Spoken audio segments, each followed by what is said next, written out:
watching Rogers TV. Number one for local news in Ottawa and the Valley. This is City News, now on 101.1 FM and 1310 AM. It's Friday, March 26th. Good morning. I'm Andrew Boyle. Right now under a special weather statement, lots of rain on the way today, possibly up to 25 in Ottawa, 8 degrees in Smiths Falls. Here's what's making news in Ottawa and the Valley. Some startling findings on the danger posed by variants of COVID-19. City News reporter Jamie Pulfer with a look at those numbers. We know COVID variants now account for more than half of COVID cases in this province. And now multiple sources tell the CBC those variants double the risk of someone being admitted to intensive care and increase the risk of death by about 60%. It's according to new analysis of recent Ontario data from the province's Science Advisory Table. Experts have been warning us about this. Epidemiologist and member of Ontario's COVID-19 Modeling Collaborative, Ashley Tuitt, spoke on Breakfast Television this week. So we're seeing more young people who have these variants who are ending up in hospital, and the variants are associated with a higher mortality rate. So more people are dying with them. So this is, I think, the most concerning thing that's going on right now in the pandemic in Ontario. The latest information on those variants is expected to be made public early next week and is apparently based on analysis of Ontario hospitalization and death data between December and March. I'm Jamie Pulfer. Now, rising COVID and variant cases in Eastern Ontario's health unit, prompting the province to move it into the red zone of restriction. That will happen today. The unit's chief medical officer of health says it will happen on Monday. The announcement today, Dr. Paul Romiliotis says while the numbers are in the red right now, he wanted to give a little warning before moving into that zone officially. But in all fairness, I wanted to give the people a bit of a couple of days runway notice for it. Because some people criticize you do it one day and you just close everything off the next day. It's too abrupt, so I just wanted to give people a bit of a chance. Now, the doctor says variant cases of COVID now make up 52% of all the new cases in the Eastern Ontario Health Unit. A shipment of nearly 600,000 doses of Moderna's COVID-19 vaccine expected to arrive here tomorrow has been delayed. The federal procurement minister, Anita Anand, says Canada received more than 250,000 doses of Moderna yesterday. A second shipment will arrive no later than April 1st now. She said the company has a backlog in its quality assurance process. The delay will not affect the company's next scheduled delivery, and that is expected early next month. City News Time 9:02, and now your forecast with meteorologist Jill Taylor. Periods of rain for today and tonight. High 11 already reached. For the rest of the day, we'll sit at about 8. Rain may mix with some snow tonight. For today, the high 11 already reached. And now rain at times heavy, 6 degrees in Ottawa. It's 8 degrees in Smiths Falls. And after a record-breaking day yesterday for temperature, Ottawa, Smiths Falls, surrounding area, all under that special weather statement. Rain is expected to be heavy at times with up to 40 millimeters expected, and that could reach 50 millimeters in other areas. Rain is expected to taper off this evening, but it is expected to pick back up on Sunday. Shopify is no longer king of Canadian business. The Ottawa-based tech company's total market capitalization fell just below the Royal Banks yesterday, so the Royal has taken over as the most valuable company in Canada again. Shopify moved into the top position last May, but the share price has plunged nearly 30% since its peak of just over $1,900 back on February 10th. I'm Andrew Boyle. For News Anytime, follow up online at ottawa.citynews.ca.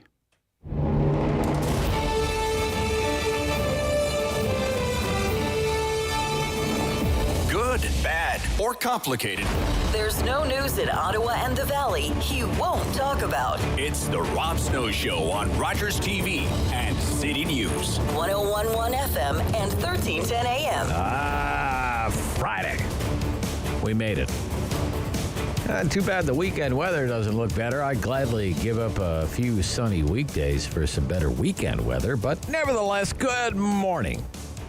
Rob Snow Show, City News. Great program on the way. All the usual Friday suspects are here, including the legendary Lowell Green.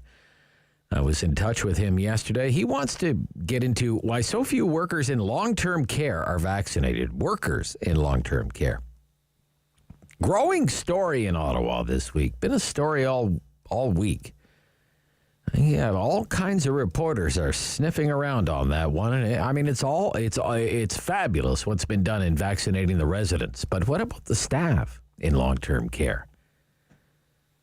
A lot of staff, they haven't even had one shot yet. And another big question we'll discuss with Lowell this morning, vaccines. Again, this week, this whole idea of waiting 4 months between doses, especially of 65, and how safe that is. Is that really wise? Is it really the best course of action when it comes to vaccine dosing for seniors? Many people over the age of 80 in Ottawa, they won't be getting a second dose of vaccine until sometime in July. And it's kind of a battle of the experts again. And, I guess you're left up to your own devices who you're supposed to believe. You have this group called NACI, which is the National Advisory Committee on Immunization, and it says it's okay to go 4 months between doses, okay for seniors. And then you have Dr. Mona Niemer, and she just happens to be Canada's chief science advisor, and she's not saying that at all. And in the meantime, you have the manufacturers of the vaccines, and they say you should get the second dose of the Pfizer vaccine 21 days after the first dose, and it's supposed to be 28 days between doses for the Moderna vaccine. But everyone in the country's waiting 4 months. Now, maybe that's perfectly fine for someone like me. I'm not even 50 yet. David's 23. But what about a 70-year-old or an 80-year-old? Maybe it's a different story. Depending on who you speak to, it's just so frustrating sometimes. Who are you supposed to believe? And why are we in this situation to begin with? Or even waiting 4 months between doses? I mean, in the United States, I'll look this up every day. Okay, Bloomberg Vaccine Tracker, you can look it up for yourself, okay, if you don't believe me. It's free. Bloomberg Vaccine Tracker, just Google it. In the United States, 14% of the American population has already been fully vaccinated. They've had 2 doses of vaccine. 14% of the American population fully immunized. In this country, the same number is not even 2%. It's 1.7% of the Canadian population has actually received the 2 doses of the vaccine and is fully immunized against COVID-19 more than 100 days after the first shots were given out in December of last year. Gosh, I don't know about you. It just seems to me it is still moving. The vaccine rollout in this country is just moving at a snail's pace. Our friends in the United States, they're doing 2.5 million doses every day. We haven't even managed to do 150,000 doses in a single day yet. We're averaging about 145,000. It's actually, you know what? It's embarrassing. It's embarrassing, really. And it's deadly. It's deadly. You hear our newscast about the worries now about these variants, and not only more contagious, but potentially more deadly. And every day that this vaccine rollout goes the way it has been going, what happens? People get sick, people die. We can't fully reopen our economy. We had more than 2,000 cases in Ontario yesterday.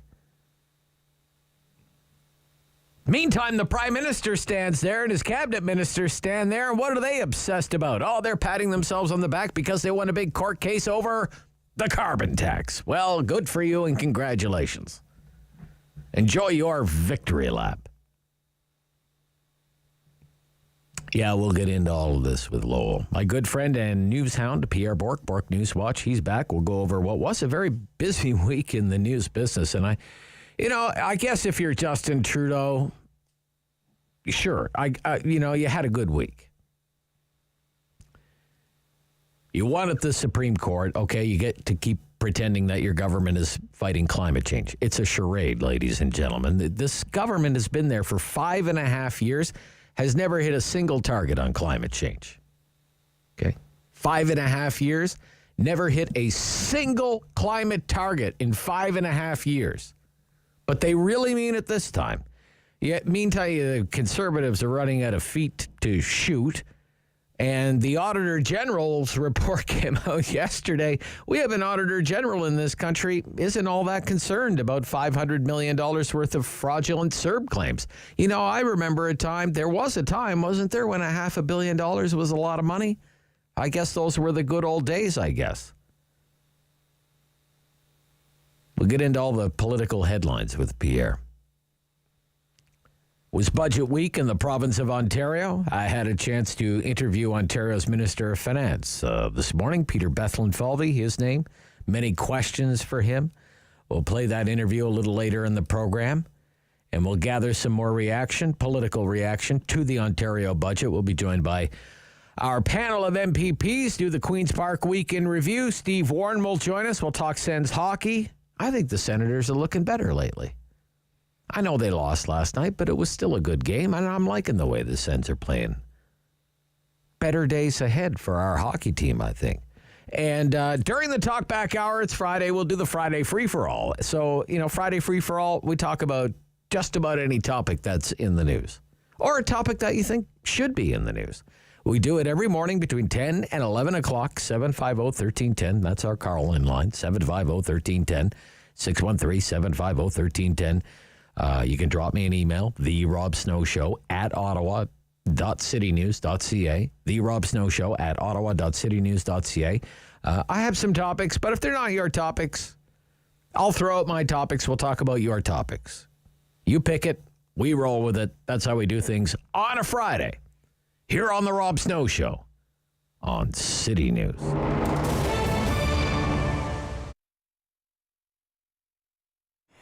Well, we all loved our rock T-shirts growing up, right? It was our badge. Hey, we went to this concert. We knew that band inside out. So we kept doing that and kept promoting that. What's sort of happening now is that audience is dying.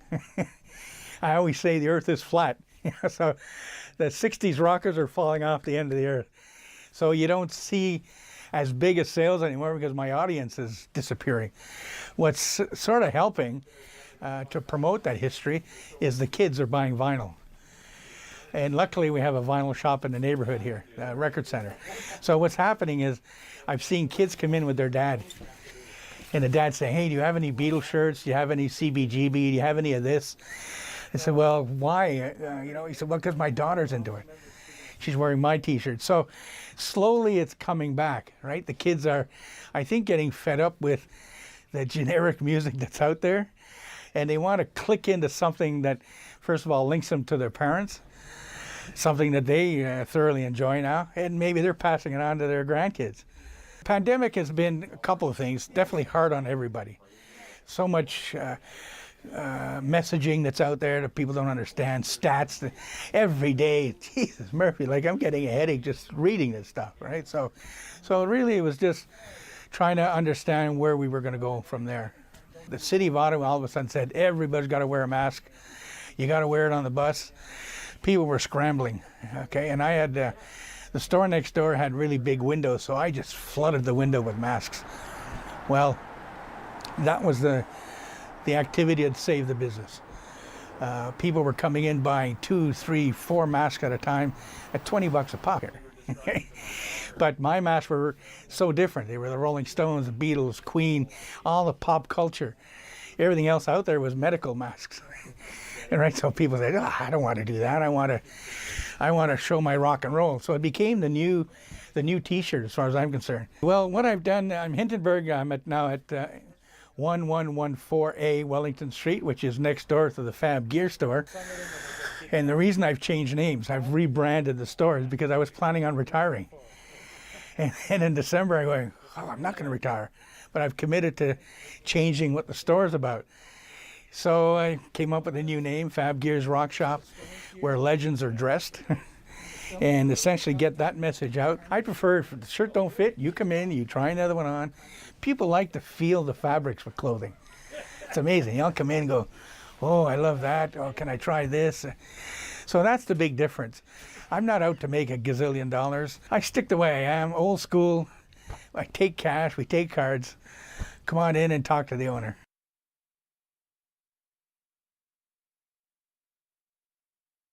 He's the opinionated Ottawa icon The Rob Snow Show returns. on Rogers TV and City News. 1011 FM and 1310 AM. And he's the legendary Lowell Green. Good morning, Lowell. Good morning, Rob. Actually, not only is he legendary, but he's half vaccinated. Good for you. Good for you. Half Hey, vaccinated. This is one of the yeah. things, you're talking about the confusion. My God, it's nothing but confusion surrounding the entire vaccination program in this country. I mean, it's unbelievable. You're absolutely right. Who the hell do you believe? I mean, every single day we different story, we get a change story, we get different data, we get no data. And by the way, this business about being half vaccinated, I think this is important. We keep hearing, particularly from Trudeau and gang, we vaccinated X number of people. No, in almost every case, they've half vaccinated. I got a vaccination on Wednesday. I'm only half vaccinated. I won't be fully vaccinated until sometime. Well, July 14 is the date they've given me. And now we're getting more and more data, which indicates that in all probability, if I don't get my second dose of vaccine until July 14, I may as well just, fart in a windstorm. That it's not any good at all. In fact, you mentioned the chief scientist for Canada, appointed by Justin Trudeau, by the way, in 2015. Here is a woman, one of the leading scientists in the world, author of more than 200 different documents, et cetera, et cetera. Order of Canada. She's a recipient of the Order of Canada. Yeah, she's been called, some people refer to her as Canada's Dr. Fauci.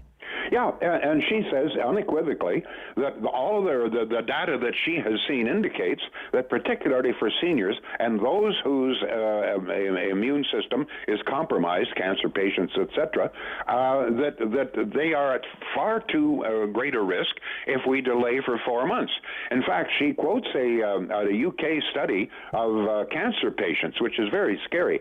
The second dose was administered to these patients 3 weeks after the first, and the efficiency was 95%. In other words, if the second dose was administered 3 weeks after the first, it was 95% effective. But, Rob, if they waited 5 weeks, the efficiency dropped to only 43%. God knows what the efficiency would be, if there's any at all, after 4 months. And by the way, there's also a new study out now from BC in Vancouver, which indicates essentially the same thing, that if we delay the second dose for 4 months, it renders both doses virtually ineffective. In other words, if I don't get my second dose, and millions of the rest of us don't get our second dose for 4 months, it may very well be that neither dose is going to have any effect at all, or at best very, very little. It's scary. Now, according to our chief scientist, for seniors, just to be clear, for seniors, we're talking about seniors and those whose immune systems and compromised immune systems. Yeah. Okay. Now, all right. The other thing too, and you and I actually have talked about this in weeks past, and I certainly have on my show, and that is, where did this information come that a 4-month delay was acceptable? It's just like one day we were told, no, it should be 21, 28 days, etc. Yeah. And then suddenly, like a bolt of lightning from Zeus, it's okay, it's 4 months. Well, where is data that indicates 4 months has any effectiveness? There is no such data. There is no such data. And increasingly, scientists, more and more of them, and doctors are saying, wait a minute, the data that is now finally coming out indicates that delaying 4 months is far too long. It's madness.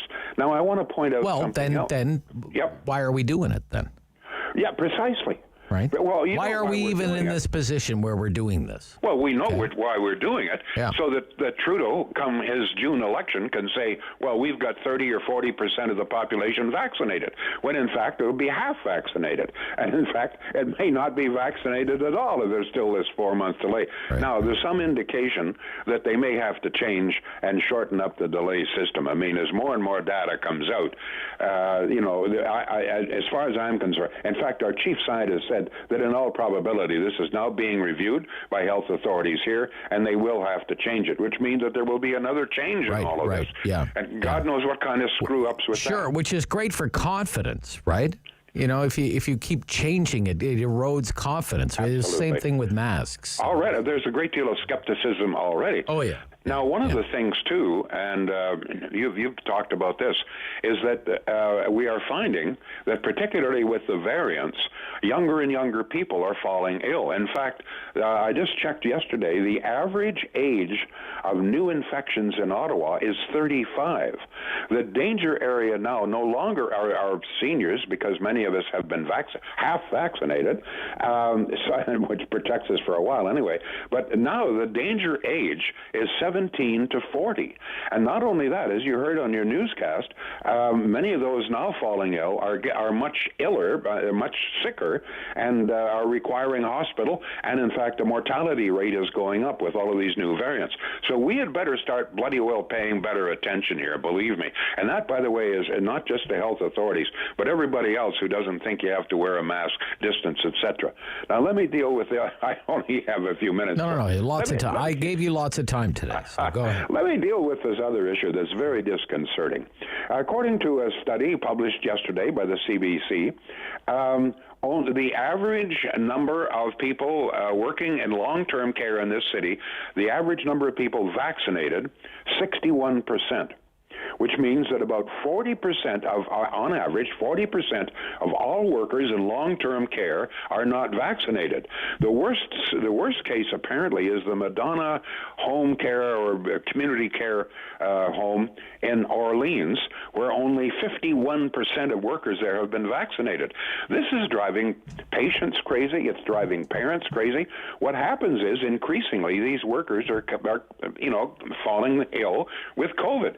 So not only are they taking time off, which shortens the number of people able to work, but it means that the entire home, if one of the workers comes down with COVID, then the entire home once again is locked down.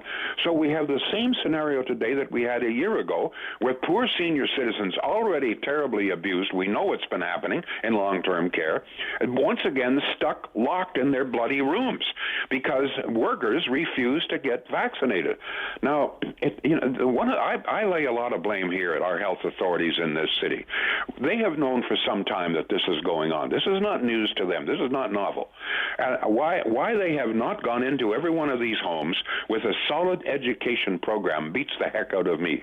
This is instead of attacking restaurants and small business, which are not the problem, there is absolutely no data indicating that COVID is a serious risk in our restaurant. No data whatsoever. But there is tons of data which indicates that there is a very serious risk in long-term care. These places are petri dishes of illness, okay? We know that. We know that. We've known it forever.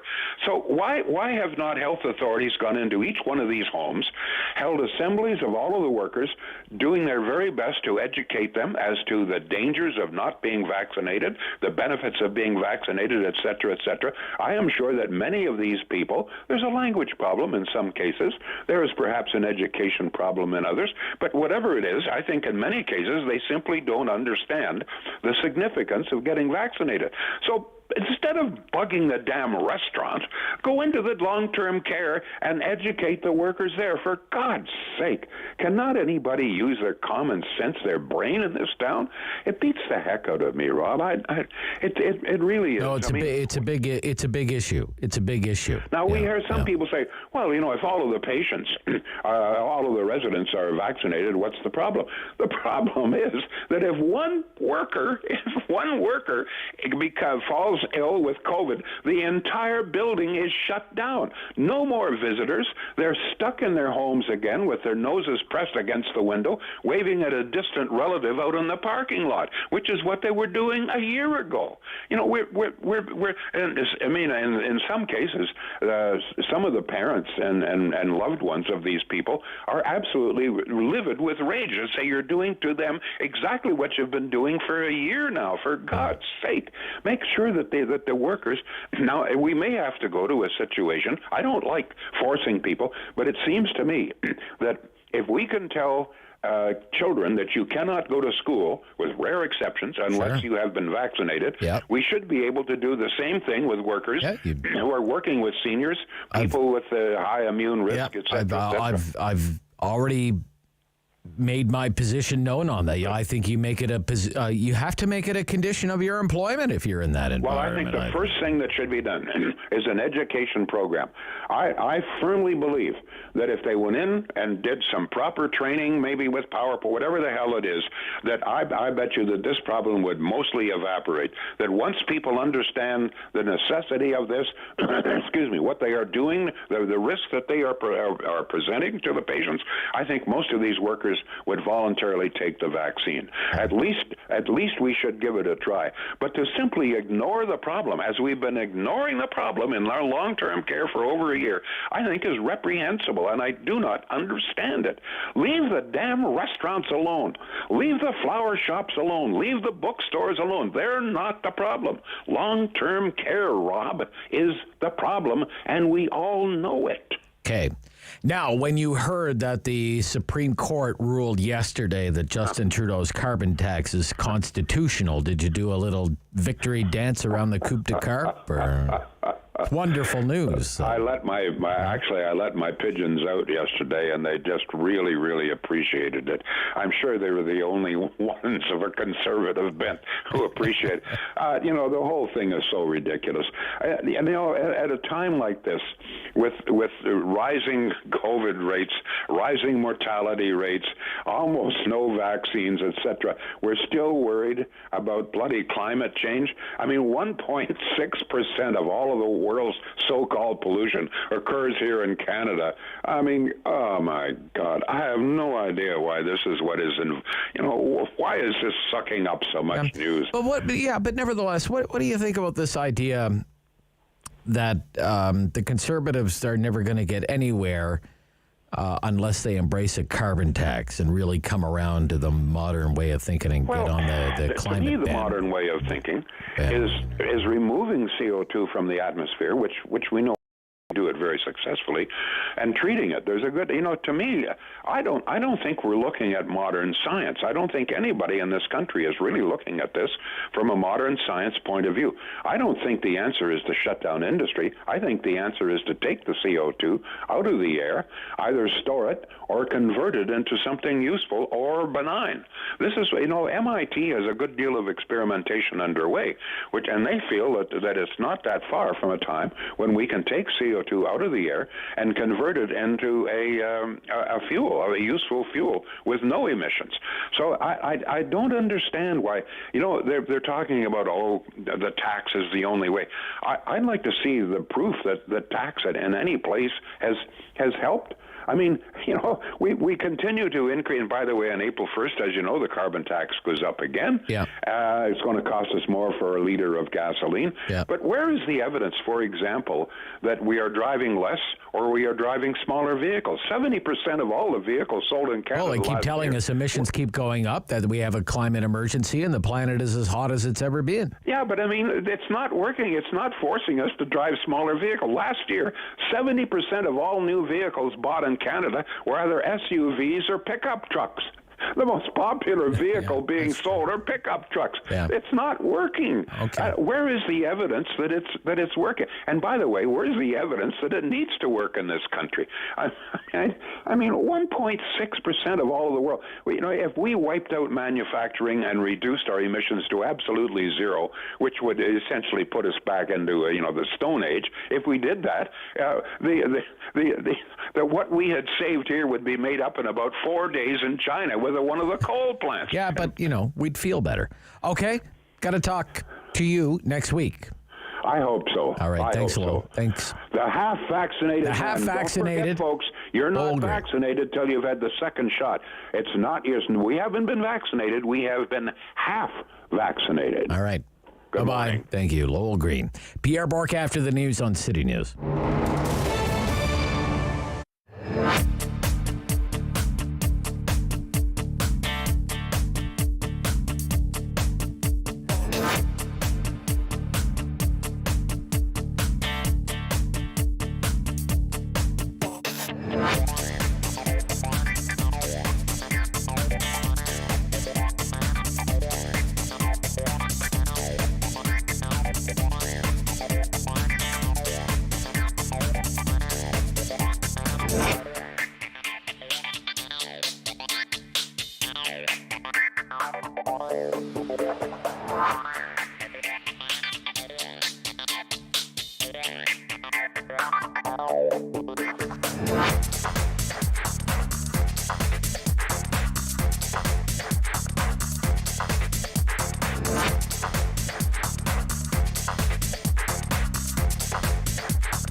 101 for local news in Ottawa and the Valley.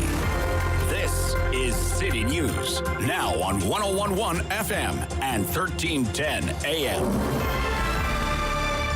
It's Friday, March 26th. Good morning. I'm Andrew Boyle. Right now we are under a special weather statement. Periods of rain, at times heavy. That will last through the day today in Ottawa. Right now 6 degrees. In Smiths Falls, it's 8. Here's what's making news this hour. A new study on COVID variants show they are far more deadly and are at a greater risk of sending you to hospital. Variants of COVID now make up more than 50% of the new cases across our province. Eastern Ontario Health Unit will be into the red zone of restrictions on Monday. The announcement from the province's chief medical officer will come today. The district chief did warn earlier this week on the Rob Snow Show the area was headed to red if things didn't change. They didn't. Federal Liberals are urging opposition parties to speed passage of a bill. This is aimed at ensuring a potential federal election could be held safely during a pandemic. Intergovernmental Affairs Minister Dominic LeBlanc insists the government remains focused on navigating the pandemic, but he says in a minority parliament an election could be triggered anytime. LeBlanc is asking party leaders to wrap up second reading debate on Bill C-19. It proposes some temporary amendments to the Canada Elections Act. City News Time at 9:32. I'm Andrew Boyle. For News Anytime, follow up online at ottawa.citynews.ca. Strong voice. Strong opinions. The Rob Snow Show returns on Rogers TV and City News. 101.1 FM and 1310 AM. Please, another regular Friday contributor to the Rob Snow Show, Pierre Bourque of Bourque Newswatch. Good morning. Good morning, Rob. The weather outside, unfit for ducks. I heard Lowell talking about how his pigeons are cooing and they're delighted to be out of the coop de carp, but unfit for ducks out there. Yeah. Good week? Oh, yeah. Busy week for news. Week for news. Yeah. Not all of it good, Rob. No. Why don't we start with the latest COVID situation, Pierre? You've been all over this, of course, at Bourque Newswatch. We have variants of concern. We have painfully slow vaccination rollout, rising case count, rising hospitalizations. Meantime, still calls for loosening of restrictions. What do you think of it all? It's a head scratcher. In as much as Lowell had his shot this week, so did my mother, and her second one is booked for July as well. So I'm deeply concerned for her, deeply concerned for all my friends and family, as well as for myself. I don't quite understand the tactics of the government speaking all over willy-nilly about things. I think they've fumbled the ball ad nauseum, and there'll be lots of tea leaf readers in the future looking back on this and as textbook what not to do during a health pandemic. But right from the PPEs to the vaccine procurement to the rollout to the messaging that's going out to the public, everything's a mumble jumble. Yeah. And I don't doubt that the vast majority of people are more or less tuned out from the messaging. I think it would be best if they picked a messenger and that was the messenger, right? You think about this. We have this NACI group, right? And it's offering advice. And then you have the chief science advisor, Dr. Niemer, and she's weighing in, and her advice contradicts NACI's advice. And then you have Dr. Tam, and you have Dr. New, and you have all of these people. And sometimes the messages are mixed, or they say things that directly contradict one another, and it's hard to follow along. For example, on the 4-month dosing interval with people who are your mom's age or Lowell's age. Is this the right thing to be doing or not? Well, I guess it depends on what expert you talk to. Who do you talk to, right? You might get a different answer back. It's either perfectly fine or no, we shouldn't be doing it. Well, thanks for nothing. Well, okay, so you take a look at all those names there, and it's hard to listen to them. It's hard to listen to them over these many, many months when the message has changed so much, right from the beginning with Dr. Tam when it had to do with masks. I think she's been debunked. She may be great in the background. Whatever she does as an administrator of that agency, she may be great at that. I don't know. But in terms of direction, look, there's this lady who's now becoming more and more known when these press briefings are happening. Her name is Supriya Sharma. Boy, when you listen to her, it sounds like she's telling you the straight goods. Yesterday, she was up there talking about the problems with the vaccines and prolonging the second dose. She said, this is what they say it is going to be, and that's what it should be. It's weeks, not months between the doses. That's what you need to do. You need that kind of a straight shooter. Somebody's just going to say it like it is. If the pharmacy manufacturers, the people who make it, give you their recommendations. Look, the guys, Goodyear, they give you your tire. They give you their recommendations of what to do with them. If you take somebody else who's maybe a cook at KFC and say, well, what do you think about tires? And you listen to that person, right. Well, what good is all of the advice, all of the experience, all of the data, all of the all of the information that Goodyear has? So you transport that thought pattern to the vaccines. I'm going with what the manufacturers say, not what somebody else says, because they're politically motivated. Well, yeah, but this is what I say. Pick a messenger and go with it, right? Have one message and have one messenger. Give us some clarity. Give us some consistency. So it makes it look like everyone's on the same page and you actually have a handle on the situation. You know what's going on. And then you've got governments, and you've got the economics of the circumstance. You've got a lot of people, big business and small, that need circulation within the population, right? That's the dynamic of an economy, is circulation within the population. Yeah. Then you got the other side, which is the health concern, which is, hey, reduce your circulation within the population. So those are two messages that diametric opposition to each other. And what do you do with that? So you've got, as you pointed out as you came in off the news, numbers are going up. And look at the numbers for Ontario alone. We've got the graph for the whole country. I mean, we are going up. We are going up. The United States are going up. Germany is going up. Europe is going up. Everybody's going up, even though the vaccines are rolling out. Yeah. So what does that tell you, especially with the variants, which are not only faster to communicate, but they're more deadly? Yeah, Brazil is just a disaster zone by the sounds of things, too, if people are following what's going on there. So it's not very encouraging, is it? I thought we were coming out the other side of this, and now I don't know. Now I don't know. It's very worrisome. And look, we're getting into warmer weather, notwithstanding today's rain and the possibility of snow later today, which, for gosh sakes, let's get over that. But with the warmer weather, people want to circulate. That's good for the economy, not so good for the health concerns, especially with a variant that is going to mutate and continue to mutate, because that is the case. And it's going to be easier to infect other people. And there's also concerns. Look, I've read enough of this, probably as much as you, Rob, if not more, but we're now finding out that people who got vaccinated are getting reinfected by the new variants. What does that tell you? Well, it doesn't fill me with the warm and fuzzies. I can tell you that right now. No. Okay. That's no hot wood stove. Right. And I mean, like you haven't had one dose. I haven't had one dose. Goodness knows when David's going to get his first dose. And only, as I say, only 1.7% of the entire Canadian population has had 2 doses and is fully vaccinated. 1.7% by now. In a week and a half, in about 2 weeks' time, if you just stretch 2 weeks in the United States, that's just about the bulk of the population of Canada. Right? They're doing 2 million a day. 2.5 million. 2.5 million a day now, yeah. Give it 2.5 weeks, 3 weeks, and that's the whole population of the country of Canada that they're doing in the United States. Right. And yet I keep hearing Canadians are worried about Americans crossing the border. Hey, give your head a shake. It's the Americans who should be worried about Canadians hopping the border. Canadians are the ones who aren't vaccinated, for crying out loud. Okay, but nevertheless, let's move along to some of the political stories of the week. How damaging is it, in your opinion, that the Conservatives had this policy convention? They had a vote on climate change is real and the Conservatives will act on it, and it went down to defeat. Do you think that's damaging politically? Yeah, I think so, in the sense that the world is going in one direction and these guys still have their knuckles dragging and they're not willing to come, and they're kicking and screaming about it. I think that's the wrong message, and they're distancing themselves from the bulk of the population that votes. Look, you've got to be in the middle there somewhere. No point being out on the outside looking good like the NDP are on the other side of things. You can stick to your policies, but if you can never get the chance to implement them, what good are the policies and what good are your actions and your energies? And I think that's the case with Conservatives here. They've got a bigger problem. Aaron O'Toole is just not resonating. Where is that guy? He's like the color beige.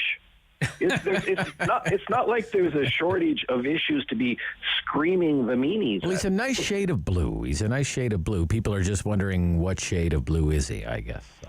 Yeah, he's about as light a blue as you can find, to the point of being beigey gray. But he's missing the boat here, and it's not resonating, and that's a bigger problem for the Conservatives. And it's not dissimilar to what the Liberals did pre-Trudeau. Egli had his moments, Stéphane Dion might have had his moments, and go way back. You had Herb Gray. You've had all kinds of sort of interim leaders between those who became prime ministers. Yeah, and you need something to light a fire. I don't know if Aaron has it within him. He needs to be a firebrand, and if you can't conjure up enough passion and enough energy under these circumstances that are impacting Canada at large, when and what are you going to do when things become more normalized? Yeah. But do you necessarily, if you're Mr. Trudeau, do some kind of victory lap on this Supreme Court win? I think that was yesterday's news. I think today's news is the fact the European Union, and I don't mean to jump back to the earlier topic, right. But this morning's news that the European Union has decided to stop short of a vaccine export ban, which would have been absolutely critical to Canada, given that India has paused his and the United States is only drip-dropping some to us. If Europe were to close its borders, this morning they decided not to. That is a bigger victory lap for Trudeau than the other one. Right. Because even though carbon taxes and climate change, it gets a lot of media attention, it's not necessarily what the public is interested in, right? The public is all about anything and everything having to do with COVID, pandemic. Yeah. And what's it going to impact? It's going to impact the price at the pump. The price at the pump is going to impact your lettuce, right? It's going to impact your milk. It's going to impact your Cheerios box. Sure. It's going to impact your tomatoes. Yeah.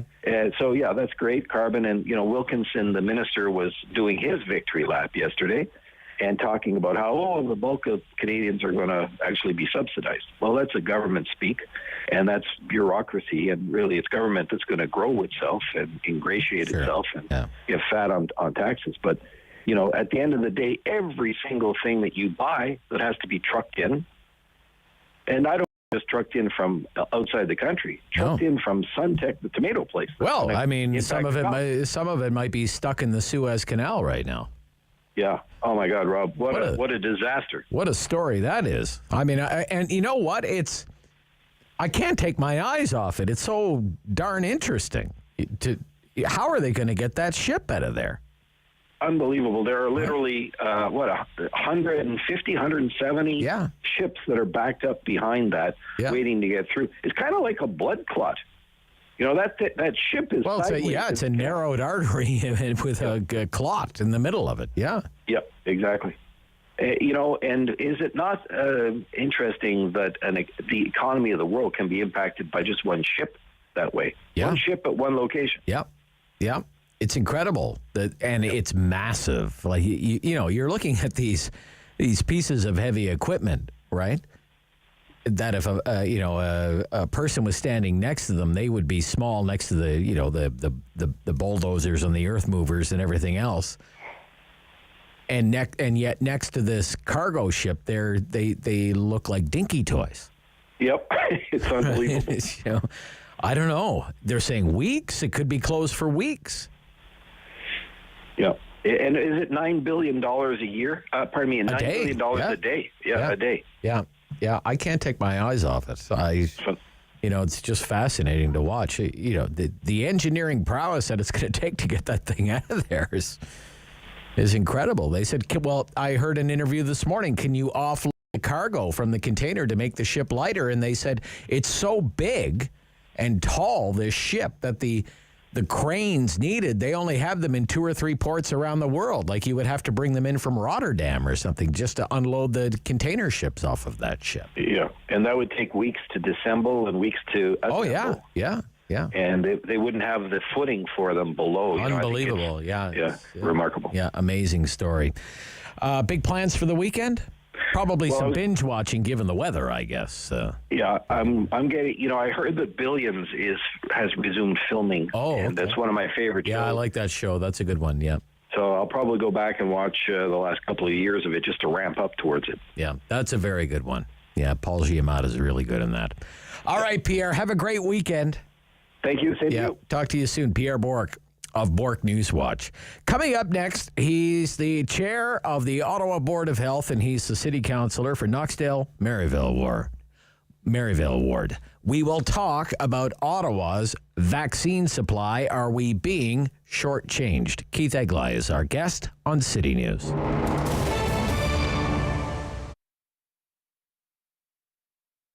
Here at the Thirsty Maiden, we offer a variety of products. So everything from breakfast items, so it's breakfast sandwiches and scones, which have become a staple item here at the cafe. We have an assortment of pastries and cakes and desserts. So we're really big on our dessert bar, which a lot of people come here for. And of course, our delicious coffee beverages. So we do offer not your typical lattes, things like a chocolate banana coconut latte, cinnamon coconut, which is my favorite, and our take on even a pumpkin spice, which we add nutmeg and a dash of cayenne in just to give it a bit of a kick. When you start a business, you don't factor in all the things that could go wrong. You think anything that goes wrong, any failure, it's got to be something on your shoulders. You didn't market right, you're carrying the wrong products, you didn't price your items correctly, all the things, right? But when this pandemic began, things going through my brain were I didn't factor in a pandemic. And we were just starting to grow. We were about to blow up, and I think I spent 2 days crying. And then I shut my business down for, I think, a period of 2 or 3 days. And just being at home during that time, I realized this is not me. Anybody that knows me knows I'm a hard worker. I don't give up, and I'm a go-getter. And I started to think, well, I should probably just start clearing out my freezers and posting and seeing who wants to buy what. And that was sort of how I built my momentum back up. I realized that there's still a large number of people that wanted to support us and were looking for the items that I had to provide. So we started there. Then I reopened literally not even 3 or 4 days after I'd closed my doors, and then started doing curbside pickups and deliveries, started doing the deliveries myself, free deliveries to the local community, going as far as Bell's Corners and Carp as well. And that's why we're still here. This community has really kept us going a year into the pandemic. We've had a changeover of staff a couple times now, and situations change, and when you can't offer hours and hours for your employees, you don't blame them when they have to go elsewhere. So I think that's also been one of the challenges is recruiting, training, and then they leave, and then bringing in more people and recruiting. And anybody in this industry will tell you that that's something we deal with on a regular basis, whether or not COVID's in the mix or not. But more so now, because every time there's a lockdown, there's a risk of, will we make it through? And then you lay off more staff. And again, their situations and their circumstances change.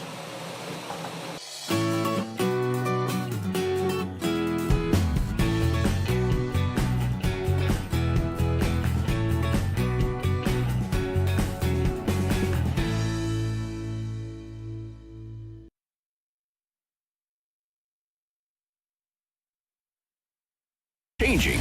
So keep up with Rob. The Rob Snow Show returns on Rogers TV and City News, 101.1 FM and 1310 AM. As promised, we're joined by Councillor Keith Egli, Chair of the Ottawa Board of Health. Good morning, Councillor. Morning, Rob. When you say Ottawa is lagging behind other municipalities when it comes to vaccine supply, what do you use to back that up? So, Our understanding has been that the vaccine is supposed to be distributed on a per capita basis as a starting point. And then from there, it's supposed to take into, it looks at conditions in various communities or health unit areas and goes from there. So, Ottawa is in the red zone. We have 21 identified communities that are of special concern, if you will, in the city that we're trying to get to. We have the largest city geographically in the province, and we have the second largest city population-wise in the province. So, when the mayor and I wrote the letter earlier this week, we were talking about being able to access some of the other channels of vaccines. For example, the program for pharmacies with AstraZeneca. There's another pilot that's ongoing with family practitioners or GPs.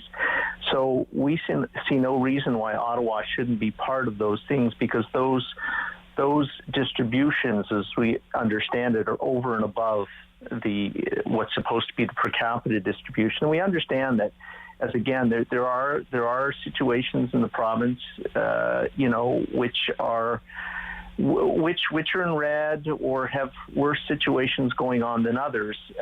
But unfortunately, Ottawa's in that category right now. We are in the red, and as I say, we have a complicated geography and a complicated population, and we need to get to those people. So adding the pharmacies, for example, would make a huge difference, I think, in terms of maybe speak to that, how that could be, how that could change the nature of the rollout, Councillor Egli. So right now we have a number of mass vaccination sites set up and plans for more as we hope the amount of vaccine supply comes in. But again, imagine what it would be like for a senior or someone who doesn't have access to a car, doesn't have to worry about how do I get to the Sportsplex, how do I get to City Hall. I can walk down to the corner mall where the IDA or the Shoppers Drug Mart is, and I can get a shot from my local pharmacist. Make a huge difference in terms of making it easier for people to get the shot, spreading out the resources in terms, that adds people to our vaccination team, right? We have the people we have working at the sites, but then if you add in pharmacies that are willing to help out and GPs that are willing to help out, then that adds to your vaccination force. I think we have a list of about 140 pharmacies in the city that have indicated interest in being part of the program, and it would just, and again, in terms of our geography, that would help immensely in getting to more people more quickly.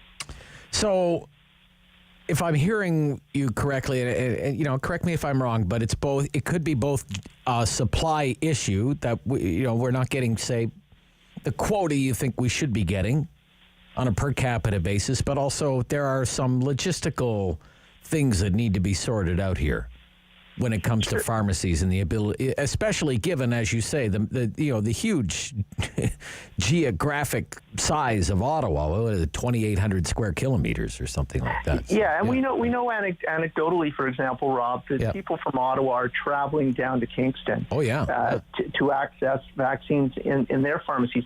Kingston's not in a red zone. To me, it's not a good public health practice. You have people traveling from a red zone to a non-red zone. Because I have to think, if you're going all the way to Kingston from Ottawa, you're not just going for the shot. You're going to grab a bite to eat while you're there. You may use a washroom, what have you. So that sort of cross-pollination, if you will, I don't think makes sense. And if we can offer the same service in Ottawa without people traveling out of the city to do it, I think that makes sense to do it that way. Okay. I would like to ask you, when you raise these concerns with provincial officials, do you feel that they're listening? Are you getting somewhere? Do you feel you're making progress? Are your concerns falling on deaf ears? Just give us a sense of that. Okay. Since we sent the letter out, Rob, earlier this week, there's certainly been interest shown by some of our local MPPs to raise the issue, have the discussion with the minister. I know that the mayor's office is working to get a meeting with the minister. Of course, yesterday was budget day, so it's a very busy time for everybody in government at the provincial level over the last day or so. But no, I mean, we have had good relations with the province. When we've asked to have meetings, when we've asked to have discussions, generally speaking, that has happened. There's a good working relationship between Dr. Etches and Tony DeMonte, who are leading up our vaccine rollout program with their provincial counterparts. So, you know, I'm based on that track record, I'm hopeful that we can have that discussion with the province, find out what other options are available for the city, get some understanding of how they're divvying it up now. And as I say, we have pharmacists and doctors in Ottawa ready, willing, and able to help out. And if we can, access some of that AstraZeneca, for example, which is a much more portable vaccine and can be operated out of pharmacies or doctors' offices, then that's something we want to be part of. Yes. Yes. Everybody's got the same goal, whether it's federal, provincial, or city. We all want to get as many jabs and as many arms as fast as we can. I would like to ask you, Councillor Egli, there's great concern about, it's wonderful that so many residents have been vaccinated in the long-term care settings, but that's not the case when it comes to employees in long-term care, where a significant percentage, 35, maybe 40% of staff in long-term care have not been vaccinated. And I would like to know, as chair of the Board of Health, if that's being recognized as a problem, what might be done about it? Vaccine hesitancy might be a factor there. What's going on there? It definitely is a concern for us. As you know, Rob, under the current set of rules, nobody is compelled to have a vaccination, either as a patient or a resident or someone who works in a home. And that's people's choice to get vaccinated. We've seen good pickup in some homes and not as good in others. So we have to look at what's working in some homes and not in others. Vaccine hesitancy is out there, unfortunately, and we need to push back against that. All the vaccines that we're using in Ottawa and Ontario have been approved by the federal health authorities. They've been approved as safe. So we've got to get in there and we've got to figure out what the issue is. And we're working with the homes, and we will continue to work with the homes because we want to get those numbers up. We want to get those numbers up in every age category. We want to get those numbers up in every work category. So it is concerning, but we are turning our minds to it. We're aware of it, and we're trying to figure out how we can increase those numbers for sure. Okay. I thank you so much for your time this morning, Councillor Egli. Thank you. Happy to talk to you. Bye-bye. The Board of Health Chair and City Councillor, Knoxdale Maryville Ward, Keith Egli. Talkback Hour, Friday free for all. Your hour, 750-1310. Anything you want to talk about, here's your chance. On the Rob Snow Show on City News.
This is City News. CIWW 1310 AM in Ottawa. And CJET 1011 FM in Smith Falls and the Valley. Number 1 for local news in Ottawa and the Valley.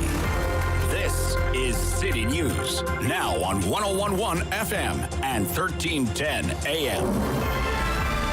It's Friday, March 26th. Good morning. I'm Andrew Boyle. Right now under a special weather statement for the periods of heavy rain. We'll get through the day today. In Ottawa, 6 degrees. In Smith Falls, it's 8. Here's what's making news in Ottawa and the Valley. A new study from the province's Science Advisory Table reportedly painting a grim picture of the risk of hospitalization and death from the variants of COVID. Here's City News reporter Jamie Pulfer. The cases in Ontario have been consistently climbing, and variants make up more than half of those new cases, and experts have been sounding the alarm. We're seeing more of these variants of concern, and we know that those variants are associated not only with easier transmission, so they're easier to spread from one person to the other, but they're also associated with more severe disease. Epidemiologist and member of Ontario's COVID-19 modeling collaborative Ashley Tuitt recently speaking to Breakfast Television. Now multiple sources tell the CBC those variants increase your risk of being admitted to the intensive care unit by 100% and increase your risk of death by 60%. It's according to new analysis of recent Ontario data from the province's Science Advisory Table focused on Ontario hospitalization and death numbers between December and March. The most common variant in Ontario, B117, first identified in the UK. I'm Jamie Pulfer.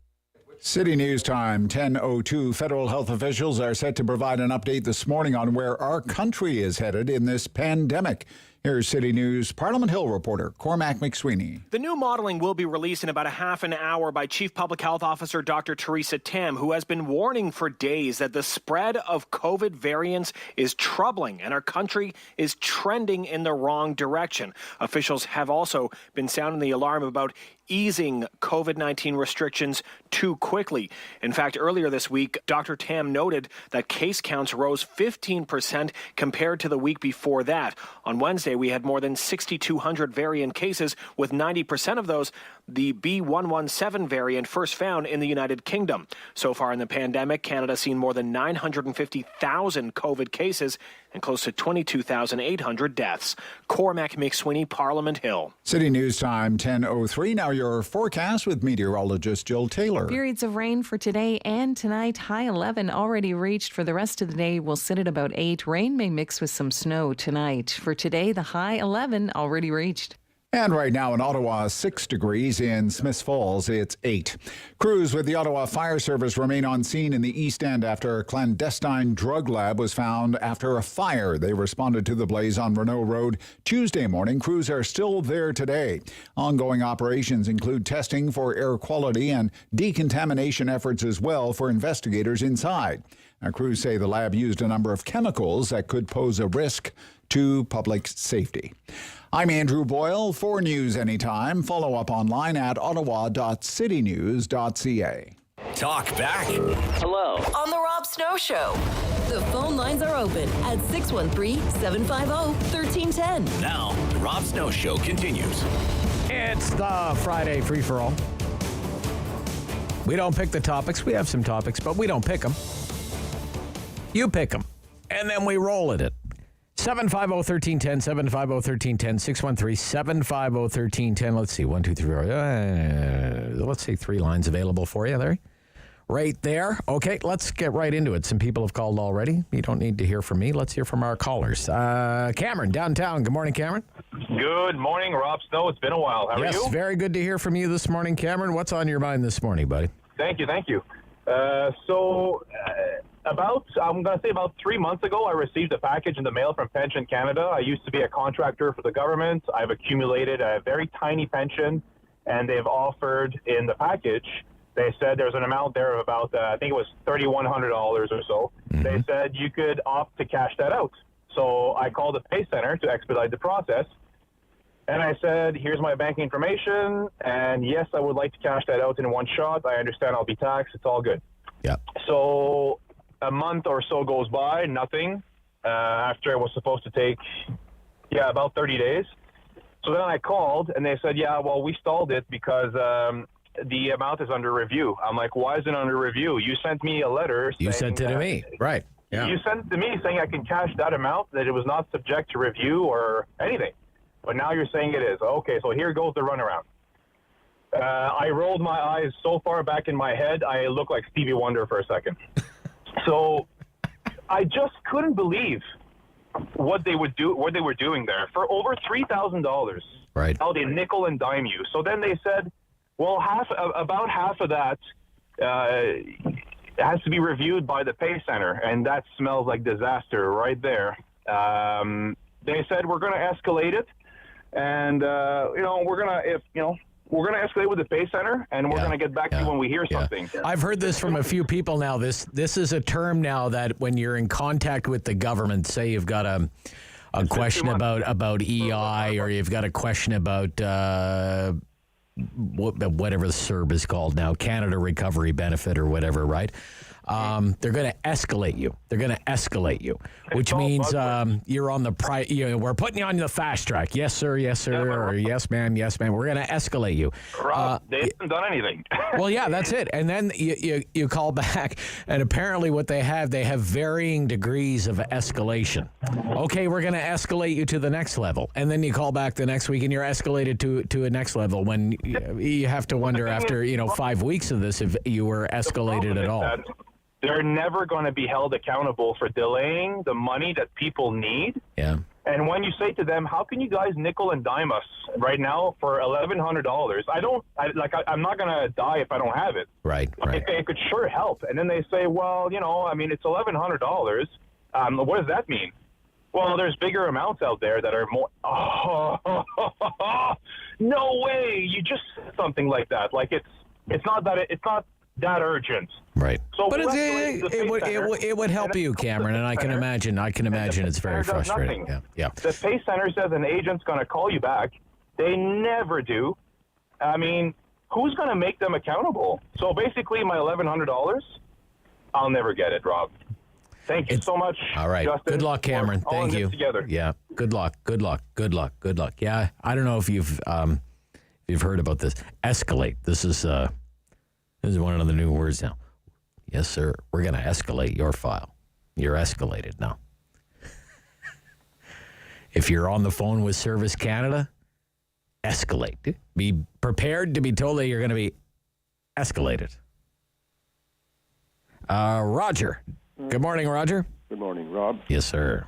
A couple of things I want to talk about our vaccine situation for a start, and then the carbon tax. Yep.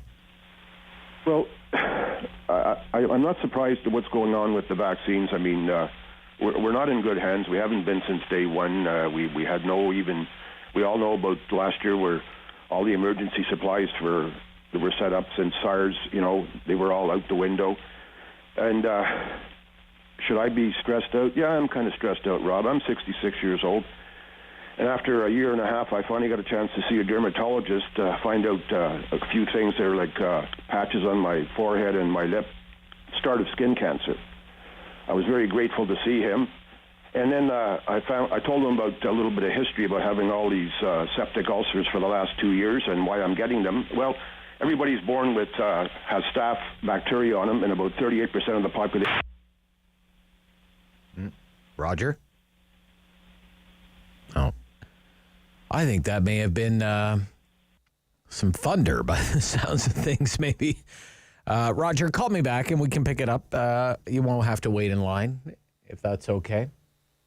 With David, he'll put you at the front of the line. Something happened there. I'm not sure what happened there. Leo in Brockville. Hi, Rob.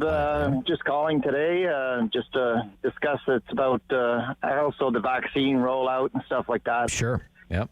It's a very frustrating thing, like when you watch everything else that's going out in the world, and people are getting ahead of it, and we seem to be like going backwards instead of forward and all that. So, yep. You try to stay positive every day. You wake up and go to work or whatever, but it's, it's hard some days, like.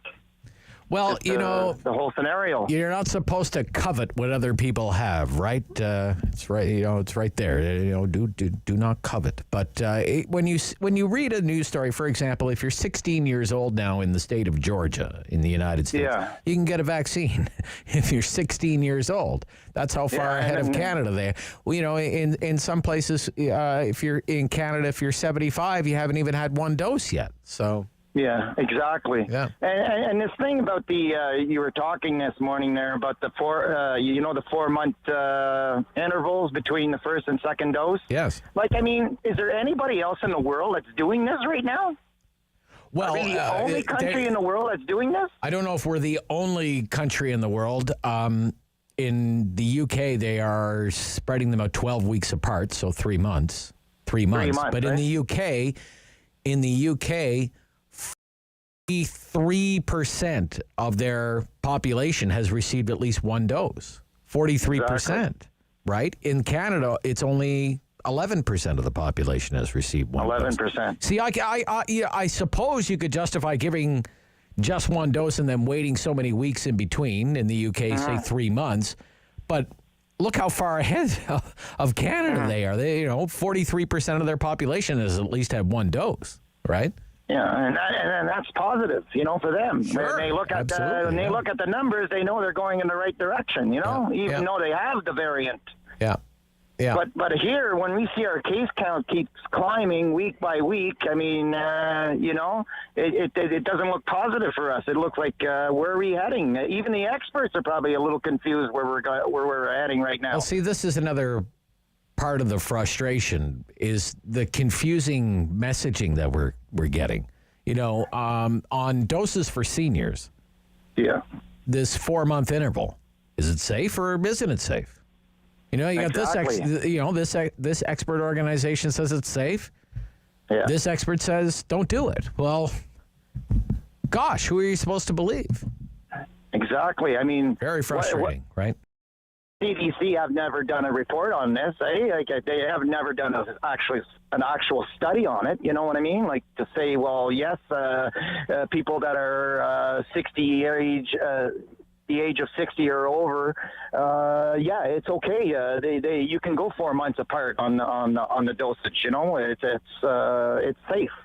So there's really no actual. Yeah, it erodes confidence. All of this mixed messaging, it erodes confidence in people. And now people are going to be confused, and they're going to say, "Well, are we going to need booster shots? Are we going to need this or that? All that kind of stuff, Sure.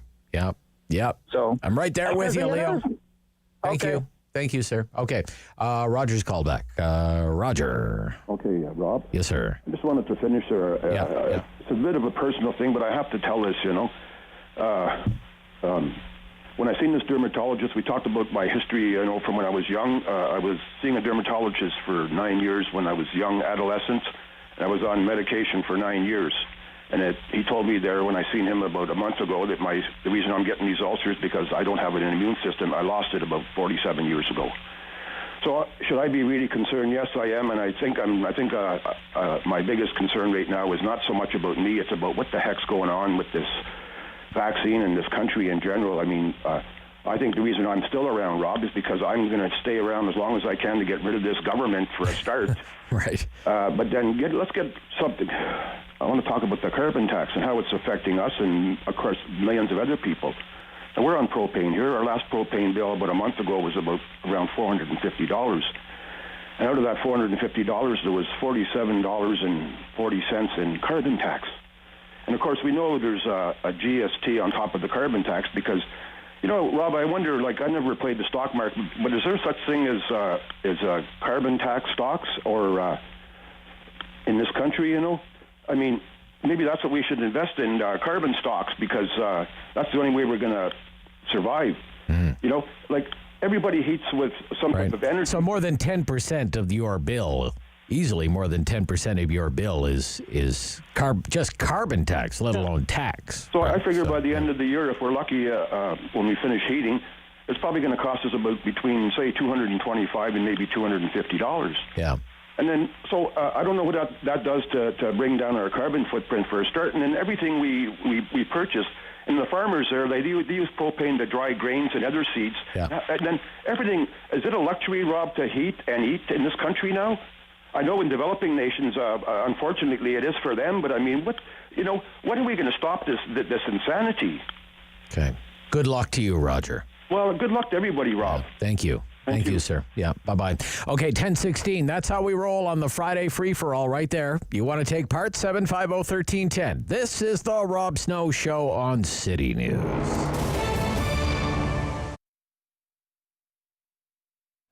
It started out with a small outdoor booth in what was called Artist Alley, which is actually the area just outside our store on William Street, where for a couple of years we sold our jewelry directly on the street, and then we slowly evolved to having an indoor location in this building, 55 Borrowed Market Square.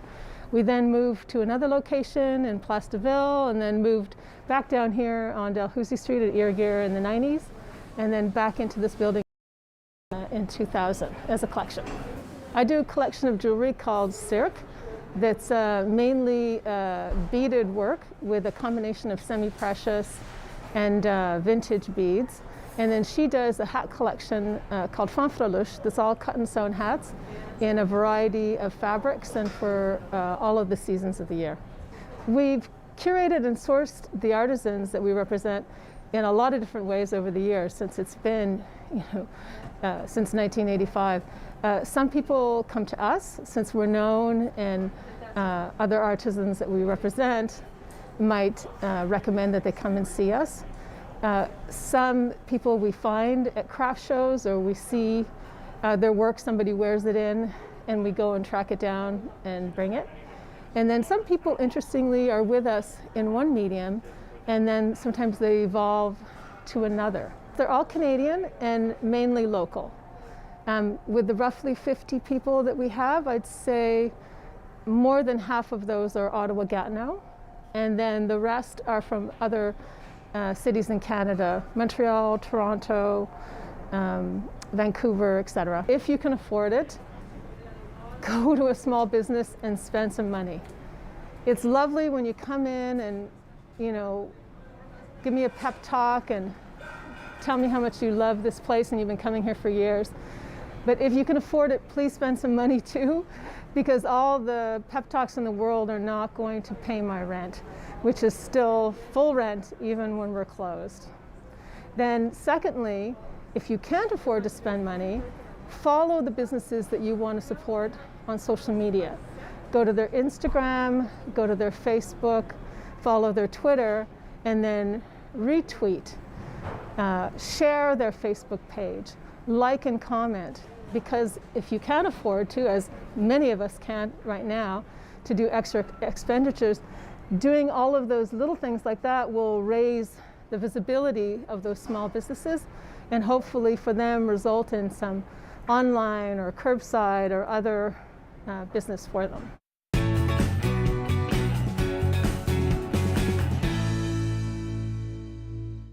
It's time to talk back on the Rob Snow Show. Have your say and call now.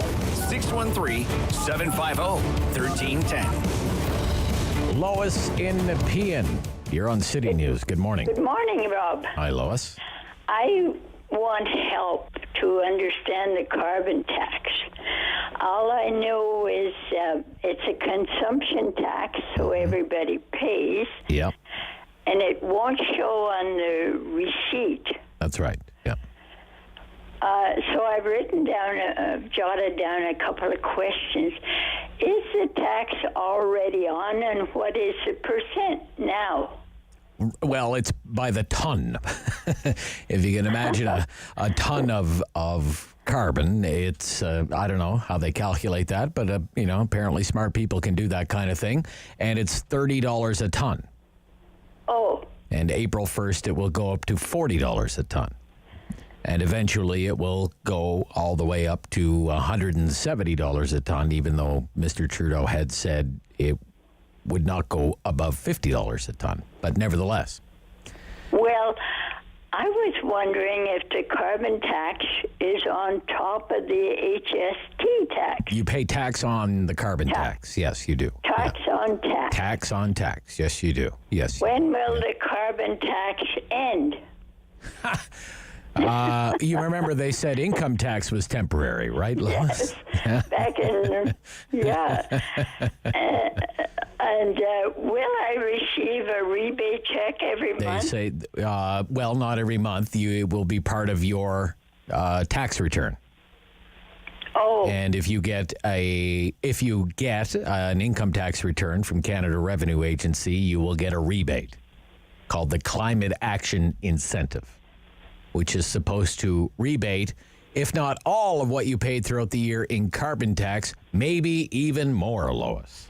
That's what they say. Anyway. Thanks a lot. All you right. made my day. Yeah. It's the best tax ever, Lois. It's actually a moneymaker for you, if you believe that. How will the money help the environment? Well, the government, now again, this is what the government says. Yeah. They're going to collect all this money. Yes. And they're going to give about 90% of it will be returned to Canadians by way of these rebates, and you might get a rebate. And they're going to keep a little money for themselves and build projects that are green. I hope it. Right? No money goes. Electric buses and carbon capture and storage and these sorts of things, Lois. We still have trucks bringing in food. Yes, we do. Yeah. Electric trucks? Electric Well, not yet. No, we don't have, the last time I checked, CN Rail and CP Rail, I don't think they're electric either, right? So, the St. Lawrence Seaway's open. I don't think they're sailboats. They're not sail. It's not the Blue Nose going up and down the St. Lawrence Seaway. So, yeah. We don't live in a bubble. No, we don't. Other countries are producing carbon dioxide. Yes. Yeah. BC is selling coal. Oh, yes. What are we so wrapped up about? Very good question, Lois. Very good questions. Very good questions this morning. Thank you, Lois. Thank you. Best of luck to you. Bye-bye. I think I handled that pretty well. Eric, Barhaven. Good morning, Eric. Hi, Rob. Hi. So just on the NACI issue. Yes. So, what we have with NACI is what I would call a statistical sleight of hand, because they've based their revised advice on data extrapolations. They have limited data as to show that these vaccines are effective in seniors. And what they've done is they've done as I say, a little bit of statistical sleight of hand through extrapolation to show that there is data, and that's the data they're referring to. When in fact, it's imaginary data. It's not real data. The one thing you have to realize about the NACI as a group is that unlike Mona Niemer, who is entirely science-based in her decision-making, other considerations come into the NACI decision tree, and those include economics. Okay.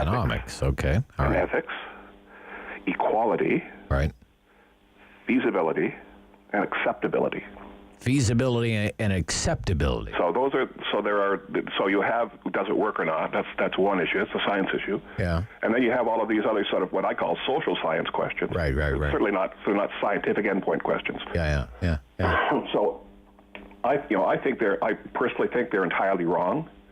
I wrote a letter to the editor to Ottawa Citizen 2 weeks ago, refuting a local epidemiologist's contention that the NACI decision was supportable, and I still stand behind that.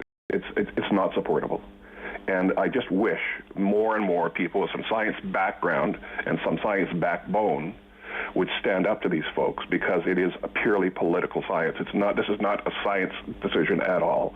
And I'll render a guess here, is that there is going to be NACI, and that's going to put us in an even worse hole in terms of those that will take and won't take the vaccine, because so many decisions have been reversed. Okay. Thank you, Eric. Thank you. Excellent points there.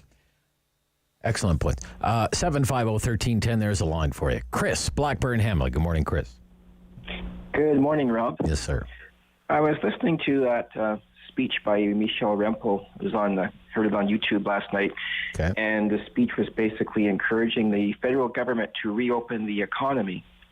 Well, the conservative call is for at least come up with some metrics, some benchmarks, so we know when we can have some reopening going on, right? Exactly. Yeah. And after she gave her presentation, it was rebutted by a gentleman named Kevin Lamoureux, the parliamentary secretary, and he says to her, it's up to the provinces to lift the lockdown. It's not a federal government thing. It's up to the provinces.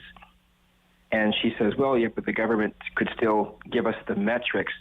But when Mr. Lamoureux gave his reply, I thought, isn't it funny how when you appeal to the government to say do something about the lockdowns, they say, no, it's the provinces. Yeah. But at the same time, when it comes to carbon tax, we're going to force the provinces to do this whether they like it or not. Yes, because it's of urgent pan-national concern. It's in the name of peace, order, and good government, sir. Right. Yeah. But lifting the lockdowns, they can't do anything. But when it comes to carbon taxes, we have the power, and we will use it. Yeah. It's a very interesting point that you make. Yeah. Comparing the two, the recent court case over carbon taxes and lockdowns. Now, do we have a combination of all kinds of local economies, or do we have a national economy? This is one of the issues that was at play in the carbon tax court case, right? Can each individual province come up with its own individual solution to tackling the climate crisis, or does there need to be a national standard? And the government lawyers argued definitely, because it's so urgent and national. Pollution knows no borders. Well, last time I checked, COVID doesn't know borders either. Right. We need to do this in the national framework, right? Exactly. But when it comes to having a series of, say, standards or benchmarks when it comes to easing restrictions, they wash their hands of it and say, no, over to you, right? Premier Legault and Premier Ford and whatnot. Yeah, interesting. Yeah, it's a good way to look at it, Chris. Yeah, excellent. Thank you, Chris. Thank you. You're welcome. Back right after the news. Halftime, Friday Free for All Talkback Hour. Rob Snow Show on City.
101 for local news in Ottawa and the Valley.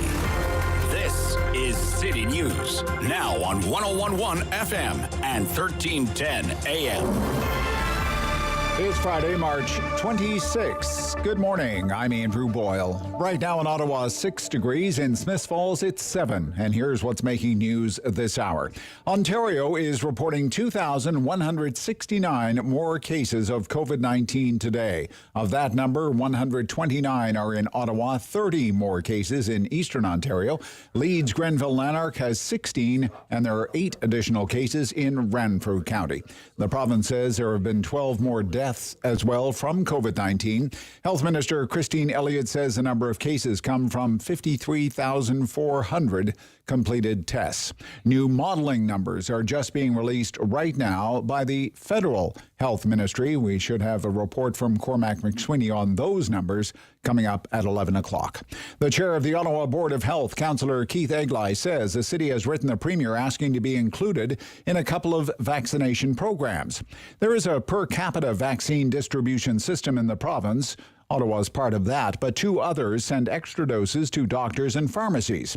Keith Egli says he and the mayor sent the letter to Doug Ford urging him to include Ottawa as the second largest city in the province to have access to both of those programs. Tugboats and a specialized dredger are working to dislodge an enormous container ship that ran aground that has been blocking the Suez Canal for 3 days now. Around 10% of the global shipping flows through that crucial waterway. Hundreds of ships are waiting for the Japanese-owned ship to be cleared. City News Time at 10:32. I'm Andrew Boyle. For news anytime, follow up online at ottawa.citynews.ca. Talk back. Hello. On the Rob Snow Show. The phone lines are open at 613-750-1310. Now, the Rob Snow Show continues. Okay, so David and I, we're already planning Monday's show. We multitask around here at City News and the Rob Snow Show because we're looking at these case counts, okay? And we were orange, and then we went back into the red zone for Ottawa. Ontario cases today, 2,169, okay? And in the Ottawa area, 129. I mean, none of this is very encouraging, right? And we were put back into the red zone because our 7-day rolling average, there are a bunch of things they use, 7-day rolling average, test positivities, R numbers, all of these metrics. But the 7-day rolling average was higher than 40, right? Now, as I understand it, David, there's really no specific, say, 7-day rolling average to go from red to gray, but the language that would dictate you moving, say, from the red zone into the gray zone is a deterioration from the conditions that put you into the red zone in the first place. That's right? Absolutely correct. It's described on the provincial website as adverse trends after entering the red zone, such as increasing weekly case incident and or test positivity, those 7-day averages you were just talking about. Right. And the 7-day rolling average resets when? That will reset for our health unit on Sunday, this coming Sunday. The 7-day average we have to look at up until today was completed on Monday of this week, March the 22nd. So we'll get a new 7-day average this Sunday. Right. I think we're going back to gray. Based on these numbers, I would say so. It's difficult if something doesn't happen, and gray is like full-on lockdown. Yeah. Like what we lived through last March, April. Yeah. Like that's gray. Yeah, no indoor dining. Nothing. No haircuts. Lockdown like we were before. That's right. Severe lockdown is the gray zone. Gosh. Not encouraging. I can't believe these case counts again. Like 2,100 cases. 2,100 cases again. Yesterday was 2,100 cases. And this was after... Gosh, it seemed like a solid week of hovering around 1,500, and then boom, it just went up, right up to more than 2,000. So we'll, keep an eye on those. When those are reported on City News over the weekend, folks, be listening for that, okay? I would hate to think that that's what we're staring at, but gosh, they haven't hesitated before. Remember, the Premier's talked about it. Christine Elliott has talked about it. if things go from bad to worse, don't worry, we'll slam that emergency brake on. And they have several health units. They have. Yeah, they have. So, including Temiskaming, which is up 400% in the last month in their incidence rate per 100,000. Gray is the worst place to be. Not good. No. No worst, freedom. Worst. Bottom. Yeah, it's at the bottom. Takeout Everything only. is closed. Yeah. Everything is closed. No haircuts. No, nothing happens in the gray zone. Yeah. Nothing. You don't want to be in the gray zone. But I'm thinking if things keep going this way, we're headed to the gray zone. I hope not, though. Derek in Ottawa. Derek, good morning. You're on City News. Hi, I just want to talk quickly about Mr. Trueblue and his problems. I think what it is, you've lived long enough, and they promised you X, Y, and Z, and it's all included or whatever, and you actually get there and they're like, oh, there's an extra charge for this, so we're gonna, there's an extra fee over here for this, and it's not really what you signed up for. I think that's Aaron's problem, because he campaigned as Trueblue and he's becoming liberal. I mean, a carbon tax, really? He said yesterday, we're going to get rid of the carbon tax. Oh, okay, so I didn't realize that. I apologize. I'm one step behind, I guess. But he's just not a conservative. I mean, the thing is the let's call it the reform wing of the Conservative Party, for lack of a better word. The real conservative, or I don't want to use that word, the right of center conservatives, they don't care who's in office. They just want the policies implemented. It's not the same as cheering for a hockey team where you just want them to win regardless. You want the policies implemented. So back in the day, if you remember Mulroney started on the right, and then he kind of shifted to the left towards the tail end of his mandate. They split off, formed the Reform Party. Chrétien got in. I would argue, even though the Liberals deem themselves the Central Party or middle of the road party or whatever, Chrétien was more to the right of center than Mulroney. I mean, he cut capital gains taxes, he balanced the deficit or the budget, he cut a slew of taxes in the 2000 budget. He was less right than Harper was. He was right along Harper's thing. Now we have Trudeau, which is way to the left. So I would argue that, when you have a strong Conservative Party, the policies get shifted to the left. When you have a strong Conservative Party, what I mean is, the policies not a fake Conservative Party where you're like a liberal. What I'm saying is, like when Preston Manning was the head of the Reform Party, I know he was non-charismatic and he never elected and stuff, but he shifted the whole conversation to reducing the deficit, and they did.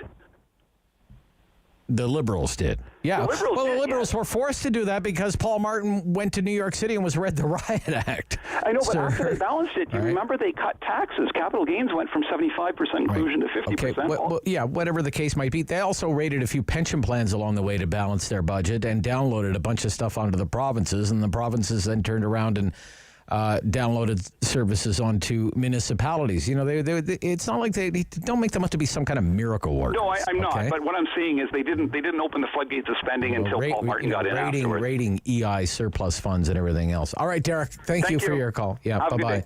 Okay. Yeah. They do not deserve. Okay. It's good that they did. They balanced the budget. They don't. It's not like they were great thinkers and they had a pretty good economy that they were working with at the time. Okay. Cindy in Canada. Go ahead, Cindy. I don't want to go down. Hi, Rob. Yeah, I have a question. I hope you can answer it. When somebody has their vaccine, they're protected against COVID, correct? Well, if they've had 2 doses of vaccine, yeah. Yeah. So I don't understand why they closed down a retirement home because some workers were infected, and now if you're vaccinated, it shouldn't matter because you're protected. And even if you catch COVID, it shouldn't be that bad or deadly. It bothers my mind that the discussion is now we should vaccinate workers because otherwise the residents will have to be on lockdown. I don't understand it. Does that mean once everybody's vaccinated, we'll still have lockdown? Where's the logic? What's going on? Can you help me? Okay, probably not. Let's go and move along to Jim, White Lake. Go ahead, Jim. Good morning. Yeah. I'd like to talk about trust and accountability in government, and specifically the public service. Okay. I'm a little hot. It has been building up for a while for me. All right. But when I look at leadership, and we'll start at the top with Mr. Trudeau, when we think about trust and we think about SSA Lavalin, we think about We Charity, and we think about the mess he made. You talked about this last year over the establishment of a domestic vaccine source for us, right, and how they butchered that. Yeah. I'm just amazed that in the public service, the amount of accountability that they in fact have inside the bubble is next to zero. You never hear about a deputy minister that is going to get fired over what has happened with the latest audit from Health Canada on the Public Health Agency. Right. Theresa Lam takes all the heat. She's probably one of the few people in there who's doing a really good job. But there's some guy or gal who's running Public Health Canada whose head should be on a plate. For example, when it comes to, just say emergency preparedness, how many people were supposed to be on that file? Making sure the stockpile was sufficiently stockpiled, for example, right? Making sure the intelligence unit, we used to have this world-class public health intelligence unit. It was, it was almost like a CSIS for health geeks. Keeping an eye on all kinds of international, global health trends and the likelihood of a pandemic outbreak and the likelihood of that having an impact on Canada. That thing was totally gutted, right? Yeah. Well, who's responsible for that? So I think, Rob, the big problem is, we spent a lot of time talking about politics and which party's in power. Frankly, I don't think it makes a damn bit of difference if you've got a public service that isn't accountable, isn't exposed to public shaming at the top of the organization. Nobody gets fired. They've got gold-plated benefits and programs. They haven't suffered one iota in the last year in terms of their compensation or anything else. And it's frankly abhorrent that this is going on, and these people sit there hidden from view, completely hidden from view, and no one can get at them to really say, look, you're accountable for this. At a minimum, resign. But it just bothers me knowing, and I'm speaking of the federal government, but it's no different in Ontario. If you looked at the Ministry of Health and Long-Term Care, I guess it's split now, but the reality is I think there's close to 50 assistant deputy ministers, and they can't get organized enough to run a proper registry when they've had a year to get ready for this. It's just unbelievable. A registry for what, Jim? For vaccines. For appointments, you mean? Yeah. Okay. Oh, yeah. A portal. Booking. Like the whole thing. Yeah. It blows my mind. Right. That we as citizens are so quiet. We won't seemingly stand up to get these people to do their jobs, and when they don't, get them out of there. And it's not just political parties, it's people in the bureaucracy. They make real good money. They're completely protected. Nobody gets fired. They move around so much, it's just very difficult to make anybody accountable. And I'm frankly just completely fed up with it. And I'm sorry, Rob, that I landed on you. That's okay.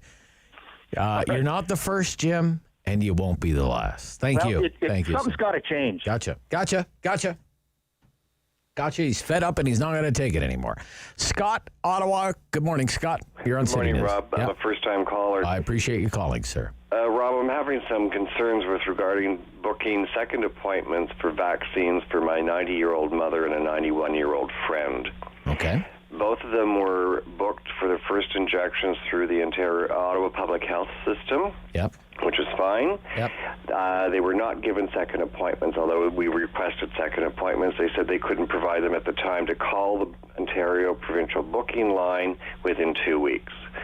I've called the provincial booking line a number of times now. The first time, I tried online first. Yep. Unless you're able to book a first appointment, you can't book a second appointment. So since these ladies have already had their first appointments, I can't use the online system. Oh. I called the phone number. They took the information for these two ladies, could not give me a second appointment for them. They had to take the information, put it in an email, send it to another office, who I was told would get back to me within 2 days. How many days has it been? It's now been 5 days. Oh. I've called back yesterday. They said that now it's 5 to 7 days they'll get back to me. I have contacted the Premier's office, and I've not heard back from them either. My concern is that for every day there's online booking and the number of people who are continuing to book their first and second appointments is pushing back. Right, spots are being filled up. Spots are being filled up, right? So the second appointment is being pushed further and further into the future for these ladies, and I can't get another appointment. I can't get them appointments. So why weren't they in the first place? Both over 90, you said, Scott. Yes. So were they vaccinated at the sportsplex then? Yes, the first day that things were, you could book an appointment was March 10th. I booked both of them on March 10th. They had both of their injections in the afternoon. At that time, they didn't give you an appointment for a second? Until Ottawa Public Health said they couldn't give us a second appointment. They said you would get the second appointment once they've got their injections at the sportsplex. When they got their paperwork at the end of the injection process, I asked again. They said no, that I would have to call the provincial health line to book. And since then, you've made no progress on that front at all? Absolutely none. Absolutely none. Okay. And I'm a bit frustrated because I don't know where to go next. And these ladies have been basically isolated in their own homes for a year. Yeah. And they're anxious to get the second vaccine like most of us. Or at least, get an appointment for it, for crying out loud, right? They're both compromised. My mother has COPD. The other lady is just recovering from cancer. So these ladies are vulnerable. And I don't have an ability to get through to even get them a second appointment. Okay, hopefully somebody in authority is listening and they can help you. All right. So. Okay, thank you. Thank you. Wow, how frustrating that is. But I've heard this a few times that people have gone to the sportsplex and have not had second appointments booked after the first shot was given at the sportsplex. 10:47 here. Final quarter coming up. Talkback hour. Friday free-for-all. This is City News.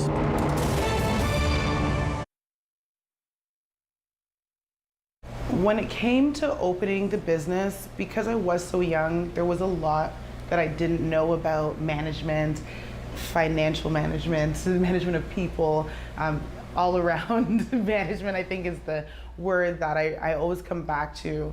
I think that I always had a passion and I knew that I wanted to create a space for people to get their hair done, but I had no idea, even having studied business management, what it really took to open a business as well as sustain a successful business. So in 2014, I was actually working with Angela Sutcliffe. She was my business coach at the time, and she was like, what's your niche? Like, what separates you from other salons?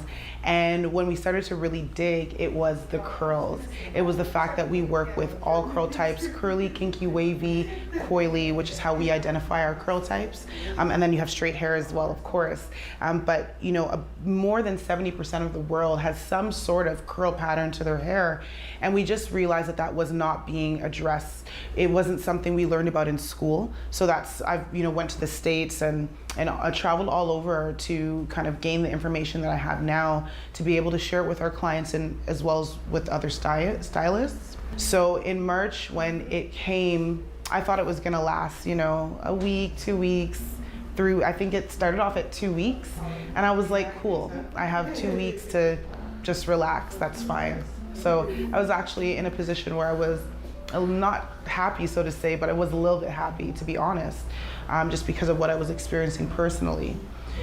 Now, when that extension started to happen, it was not a great feeling. It was very uncomfortable not knowing how I was going to support myself financially. So I'm so excited about the Academy. It's something that I started and I launched it during the pandemic. So I've been teaching for a number of years. I've been educating for a number of years. I educated at Algonquin. I've educated at Versailles Hair Academy.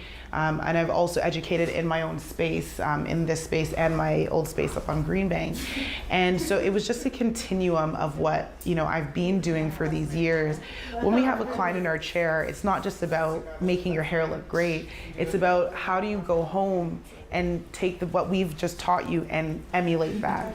So now with a world where people want to quote unquote be diverse and inclusive, what does that really look like in a salon setting? And for me, it looks like being able to invite any curl type, any hair type really, because I can take care of straight hair types just as well as, I can take care of curls. And we cater to all curl types, regardless of what you look like on the outside. We got you.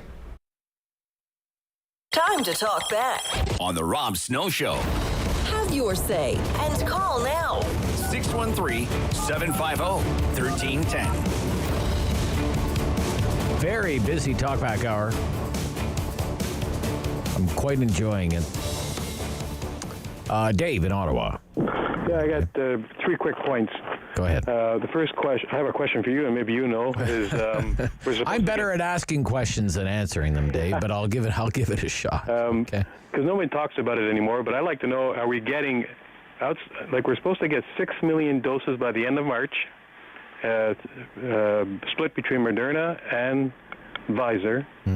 Is that coming in? That's number one. Because now I've heard that the Moderna was cut back. We're not getting... Well, it's delayed by a few days. Yeah, it was supposed to be here... Till next Thursday. That's the delay. Yeah. Okay, yeah, but next Thursday is, April 1st?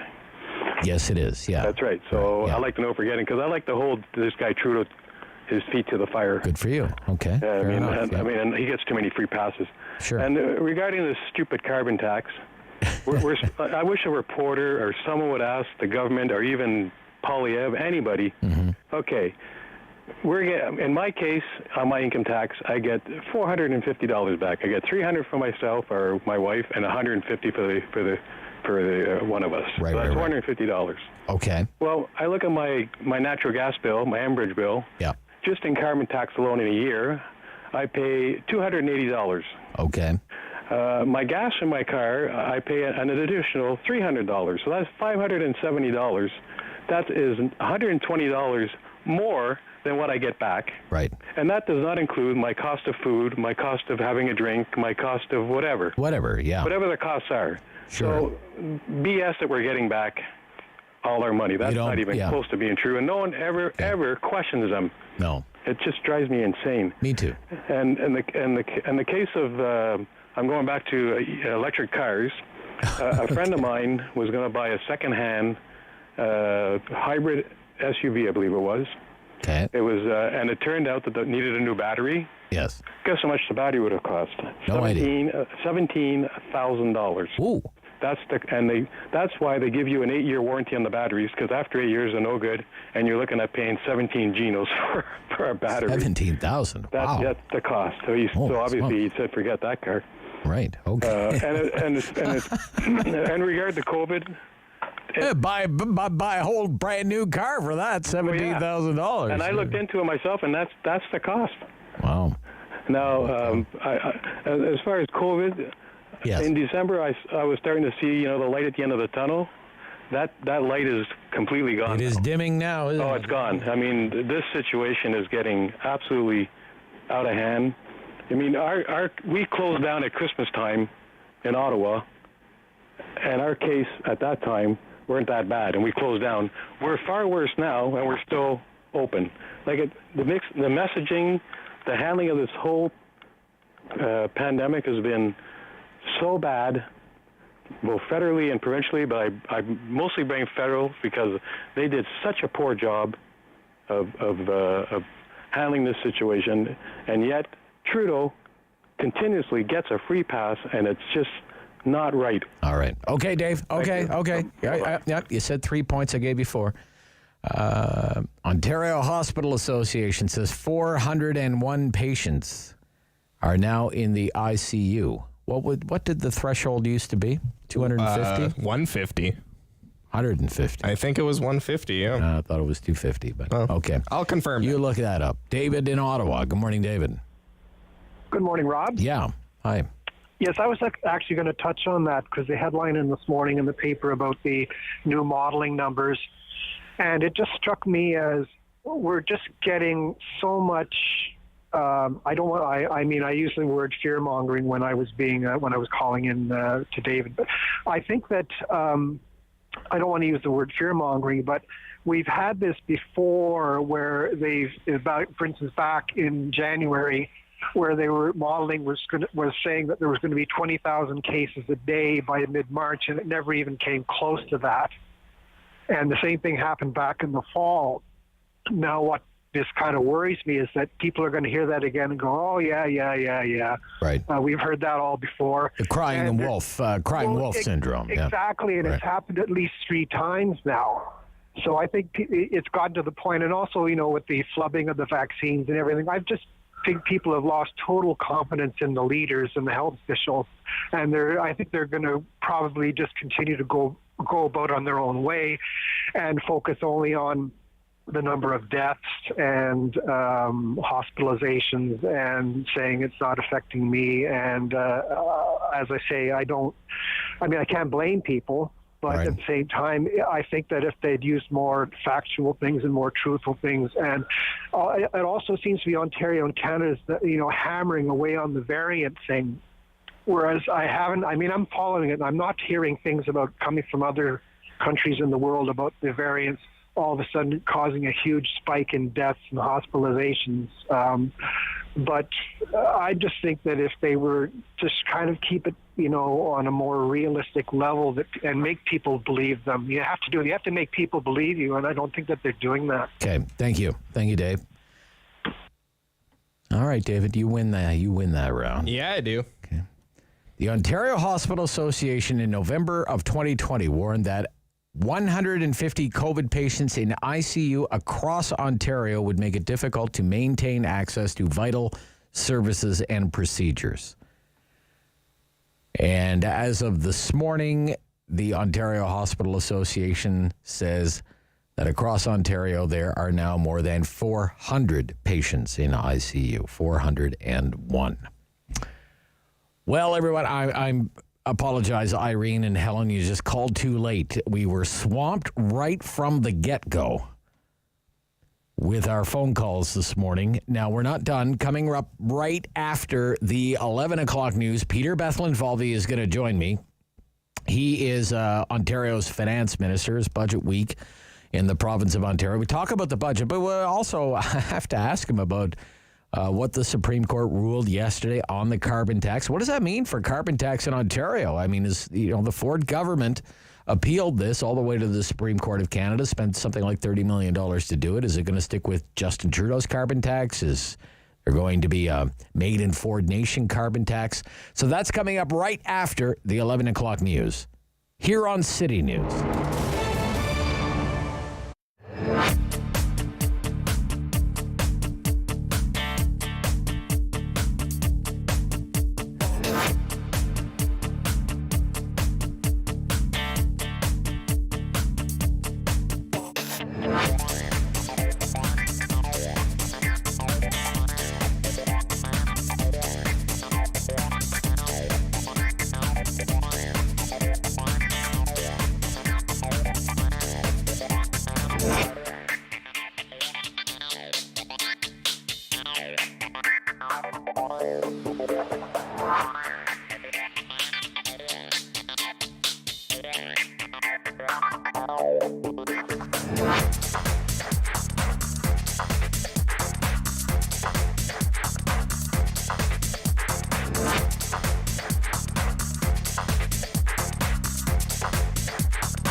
City News. CIWW 1310 AM in Ottawa. And CJET 1011 FM in Smiths Falls and the Valley. Number 1 for local news in Ottawa and the Valley. This is City News, now on 101.1 FM and 1310 AM. It's Friday, March 26. Good morning. I'm Andrew Boyle. Right now in Ottawa, 6 degrees. In Smiths Falls, 7. Here's what's making news in Ottawa and the Valley. Federal health officials have released the new COVID-19 modeling, and they warn of a strong resurgence taking place in this COVID-19 pandemic driven by the new variants. We get more from City News Parliament Hill reporter Cormac McSweeney. The data is not looking good. Chief Public Health Officer Dr. Theresa Tam says the downward trend in case counts and hospitalizations that we saw in the last modeling update are reversing. Daily case counts have increased over 30% in the past 2 weeks, with a national average of over 4,050 new cases reported daily. The age group of 20 to 39 years old now accounts for the highest level of spread of the virus, and officials warn if governments don't take action to reduce the spread of COVID, we could see daily case counts rise to more than 12,000 by the end of April. By the end of next week, the country is expected to hit the troubling milestone of a total of 1 million COVID cases and 23,300 deaths since the pandemic began. There are some positives, though. The spread of COVID among our oldest age groups has dropped dramatically thanks to the increase in vaccinations. And if we all do our part, more people get the shot, there is promise of a return to some normalcy by the summer. Cormac McSweeney, Parliament Hill. Now, the latest COVID case numbers in the province coming up, but first, your forecast with meteorologist Jill Taylor. Periods of rain for today and tonight. High 11 already reached. For the rest of the day, we'll sit at about 8. Rain may mix with some snow tonight. For today, the high 11 already reached. And right now, under that special weather statement with all this rain, 6 degrees in Ottawa, 7 degrees in Smiths Falls. Now, the provincial numbers reporting 2,169 more cases of COVID-19 today. Of that number, 129 are in Ottawa, 30 are in Eastern Ontario. Leeds, Grenville, Lanark has 16, and there are 8 more cases in Renfrew County. The province says there have also been 12 additional deaths. Health Minister Christine Elliott says the number of cases come from 53,400 completed tests. The chair of the Ottawa Board of Health, Councillor Keith Egli, says the city has written the Premier asking to be included in a couple of vaccination programs. There's per capita vaccine distribution. We're a part of that already, but 2 other programs send extra doses to doctors and pharmacies.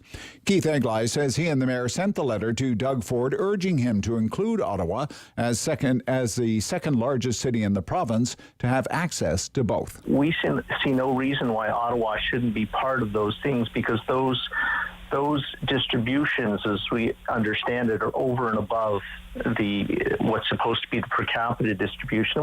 Now, Egli says we have a complicated geography in Ottawa as the largest city in the province in that category. Adding pharmacies would make it easier to vaccinate people faster.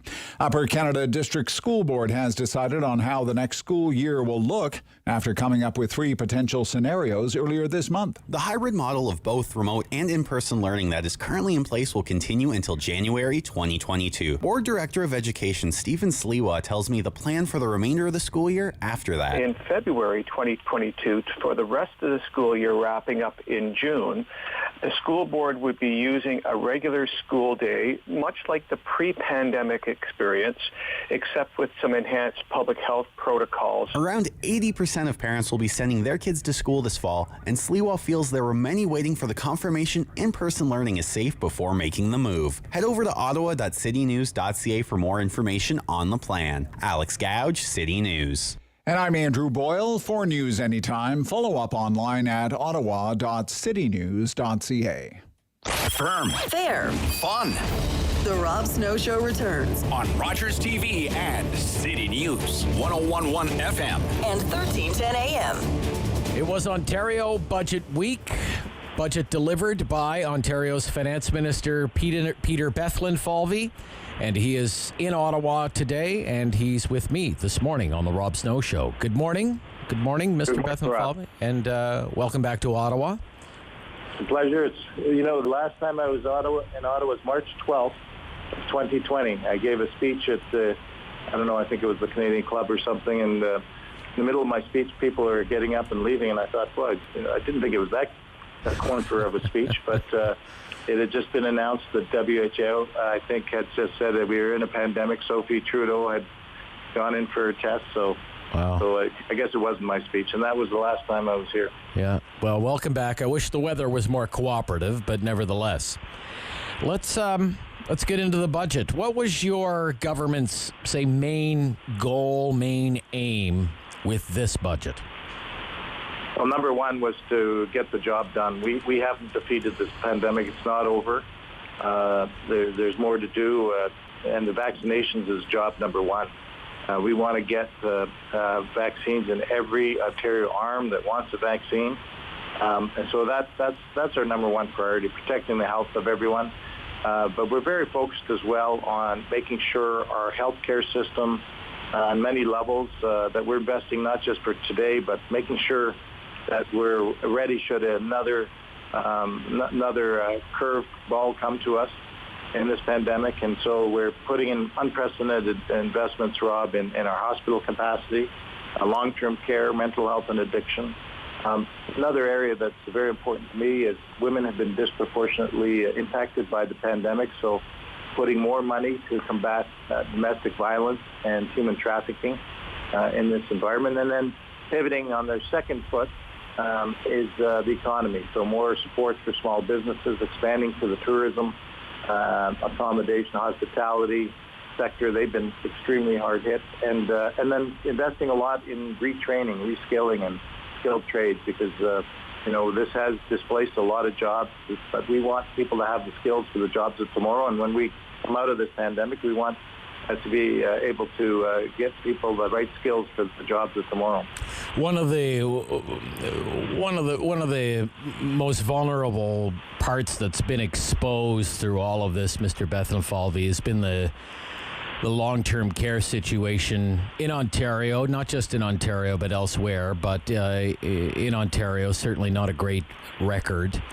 How does this budget address some of the shortcomings in the long-term care system? What's the plan there? Yeah, that's a very, very important question. My heart goes out to all the families who've lost loved ones in the long-term care space, and it's really a tragedy, a human tragedy. And so, I believe as a province over the past decade or two, we've woefully underinvested in the infrastructure, the people, the quality of care. So we've been moving since day one. So a couple areas. One is our capacity. I mean, there's a 40,000 wait list for a long-term care bed in this province. We committed to building 30,000, and we've accelerated all the announcements to build them as fast as we can. In fact, we've got some rapid builds going on that we'll be able to open some new facilities at the end of this year, built within 18, 22 months. We've got a long-term plan to build 30,000. I said we've announced 20,000. So capacity, modern, single, double rooms, no longer those old 3-4 bedroom ward rooms. A second is the quality of care. So we've announced 4 hours of standard of care, and what that means, and that, by the way, is the highest standard in all of Canada, the gold standard. It means that there'll be more care, individual care for our residents in long-term care, and it also means that we have to hire 27,000 new personal support workers and nurses. And again, we're not waiting. We announced the program about a month ago to start recruiting and training personal support workers, and what that means is 12 weeks in class, but 12 weeks in long-term care sites, so they get real-world experience. Because I heard, for example, from Unifor and others, that retention is such a big issue. So before they pick a career as a personal support worker in a long-term care home, getting those 3 months of experiential training, which we're paying for, is an important part of that. So you put all these things together, recruiting more personal support workers and nurses, quality of care, and capacity, modern facilities. We're moving real quick. Your opponents across the aisle spoke to Andrea Horwath yesterday. They say they would like to see no more for-profit long-term care. Get profit motive out of long-term care. They said it would take 8 years, but that's what they would do. How feasible is that, do you think?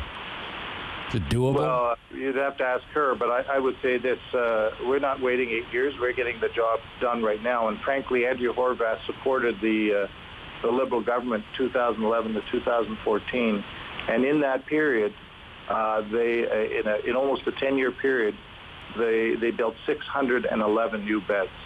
I mean, when you have a 40,000-person wait list. So we're just going to get the job done right now. All hands on deck, municipalities, regions, for-profit. They all have to meet the same standard of care and quality of delivery. Okay. And we're building modern facilities, retrofitting some, putting in air conditioning where if you can believe this, some long-term care homes did not even have air conditioning in 2021 and 2020. So we're moving very fast to get that done. Okay.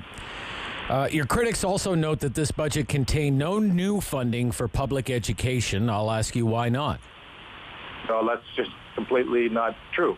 If you look at the budget, and I was asked this in the House yesterday by Andrea Horwath, and I encouraged her to read the budget because budget for education is going up by $700 million, over 2%. So we continue to invest as well in making sure that it's safe to be in school. So we've invested significant amounts, over $1 billion, $1.6 billion, in fact, to continue to keep the schools safe, clean, staffing, supports public health nurses to do the rapid testing and the PCR testing. And I think I've heard from so many parents, Rob, that they to have the option for many reasons, mental health, for social, for the learning experience, they wanted their children back in school, and we've been able to do that safely. And we've also invested in the online option because a number of parents, for many reasons, chose the online option, and we believe in giving them choice.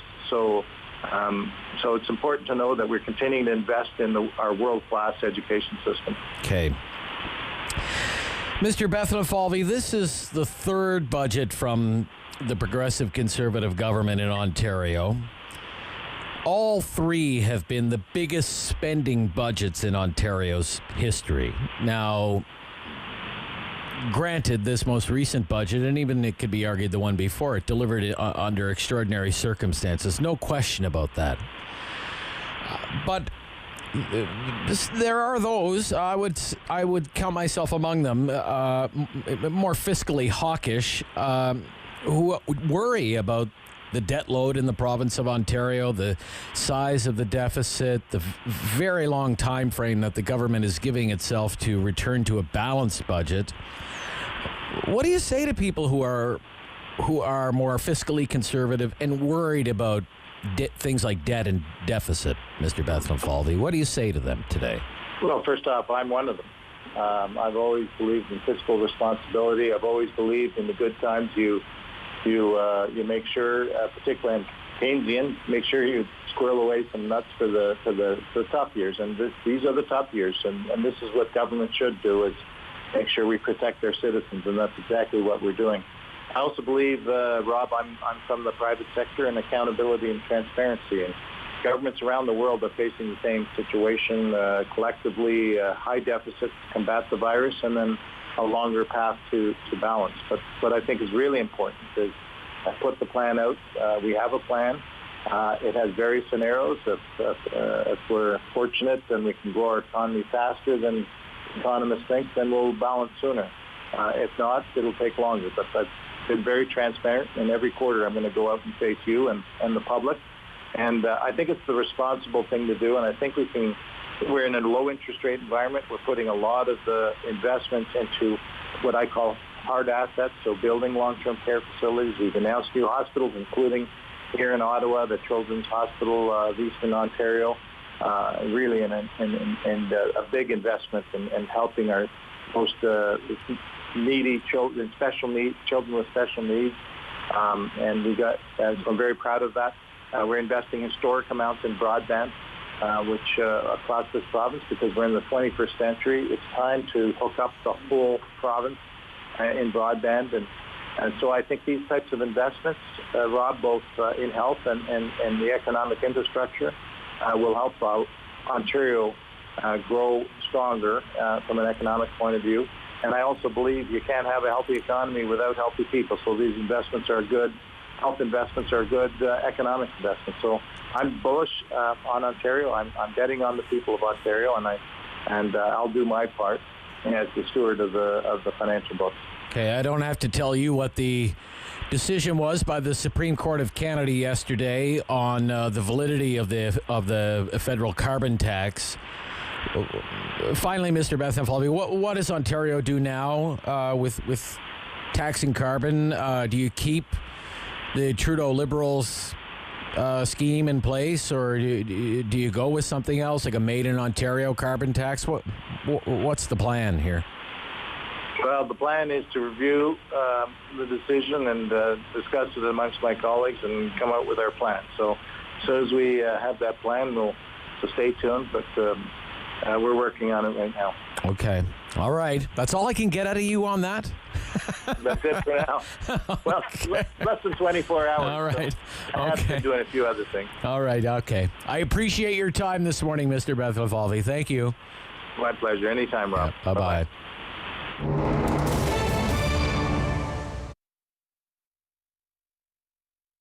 So Rideau Rockcliffe Community Resource Centre has been around since 1982, and it's here to serve residents of Ward 13. So our focus is on helping to reduce poverty in this community, as well as empowering residents to find resilience within themselves. So one of the new focuses of our centre is around food programming. So you'll notice today when we go around on a little tour that we have a number of food programs here at the centre. So one being obviously our emergency food program, which is really great. So residents can come and access food when they are in need. We also have a number of food-based social enterprises here at Rideau Rockcliffe as well. So one being the Ottawa Good Food Box, another being Market Mobile. One of our new initiatives that started this year as response to COVID is called Good Food on the Move, and it's a click and collect online store, and we have 7 pickup locations throughout the city. More sort of local here for Ward 13 residents, we've also started a free produce market as well. So community members can come on Wednesdays and Fridays and be able to access additional free fruits and vegetables. Social Harvest Ottawa is one of the social enterprises here at the Rideau Rockcliffe Community Resource Centre. We operate this great urban greenhouse, and our work is not only to grow nutritious and delicious food, but also to nourish communities with community members here in Ward 13 and beyond. The greenhouse is a year-round project. We're a team of 4 employees working here. We have 2 full-time employees and 2 part-time employees. We focus on growing microgreens from late fall to early spring, and hothouse crops in the summertime, such as tomatoes and cucumbers. The Mission Food Truck we're in our 5th week of collaborating with them to come visit our center, and we just got in on it at the right time. They were looking for new communities to branch out to. They said absolutely. Right now they're funded through donations. They travel around Ottawa and just give out delicious, fresh, hot food to people as well. We have at our centre the Ottawa Good Food Box as well as the Market Mobile. So Ottawa Good Food Box has been around for 25 years and Market Mobile is a little younger, started in 2014. So they both have the mission and the mandate of making fresh food more accessible and affordable in neighbourhoods that lack access to a grocery store. So I think the greatest need that we've seen as a result of the pandemic in our community is people that we maybe have never needed to access our services before, right? So a lot of people have had, layoffs. Maybe they're just not able to work because they have to stay home with their children, over the summer, that sort of thing. So we've definitely seen the need go out, particularly for our food programming, as well as some of our counseling services as well. So it's a heavy time for people emotionally. He's a pillar of community opinion. The Rob Snow Show returns on Rogers TV and City News. 101.1 FM and 1310 AM. Well, the Senators had a win against the Flames, a loss against the Leafs. Lost in overtime last night against the Toronto Maple Leafs. Let's look back and then look ahead at what's next for the Ottawa Senators with Steve Warne of the Sens Nation podcast and the Steve Warne Project. Good morning. Good morning, Rob. What'd you think of the effort last night, Steve? I thought it was a pretty good game. Well, they've been on a nice roll, and that continued last night. I think this is a team right now that's a lot of fun to watch. They're in every game, and that was a bounce away from going the Sens' favor. You get it to 3-on-3. You've obviously had a good evening, and I have no qualms at all with the effort level, and they're certainly playing a lot better in front of the goalie of the night, whoever that may be. Yeah. So that's a great sign. It's pretty incredible, the goaltending situation. What was that last night? His name is Forsberg. He hasn't played in pretty much a year at the National Hockey League level, and boy, he's a fifth goaltender to play for the team this year, Steve. Yep, Anton Forsberg, and they've had their injury woes, and last night was just a case of giving Philip Gustafsson the night off. But and another guy who looks good, and it's I'm starting to change my opinion of where Matt Murray and Marcus Högberg were. I've been critical here on the show about both of those guys, and I think a lot of fans have. Yeah. But these past 2 weeks have me kind of second guessing myself that indeed, maybe no goalie will look anything but bad when the defense is a tire fire in front of them. And the reason I think that is because it's a bit of too much of a coincidence that 3 different goalies come in the last couple of weeks and all look great. So maybe it's a case of, goalies are great because they're calm and confident due to the defense playing better in front of them. Yeah, I don't know what's going on. I was thinking this morning, Steve, and I'm just a fan. I'm not an analyst or an analytics guy. I'm just a guy who's watched hockey for 40 years. And I just think about the depth in the world at that position when you can, you just find this guy, you pluck him off of waivers from somewhere, and you stick him in goal, and you didn't look at a place at all last night. Now, what that would look like through, a pre-COVID 82-game regular season, who knows, right? But I was thinking, gosh, there's so much depth when it comes to that particular position. Does it really make a lot of sense to have a number one goaltender and pay them, whatever, $7, $8, $9 million a year? I mean, the worst performing goaltender so far this year has been the guy who's making $6.5 million a year. Kind of crazy. For sure. Yeah. But I'm keen to see when Matt Murray or Marcus Högberg get back in the lineup what they'll look like now with the Sens no longer playing really bad defense in front of them. They're not elite yet, but they're at least stable, and that's part of why they've been better lately. And I'm really keen to see what Murray and Högberg look like now, because again, these 3 goalies who've come in Decord, Gustafsson, and Forsberg. Well, the first 2 guys, they've never played NHL hockey before, except up to these last couple of weeks, basically. Decord got a game in a couple of years ago. And then you've got, like you said, Forsberg hasn't played in a year, and yet they come in and look that good. It's got me kind of changing my way of thinking about things. So Steve, what has happened to the back end of the team then? What's going on that the defenses seems to have stabilized here?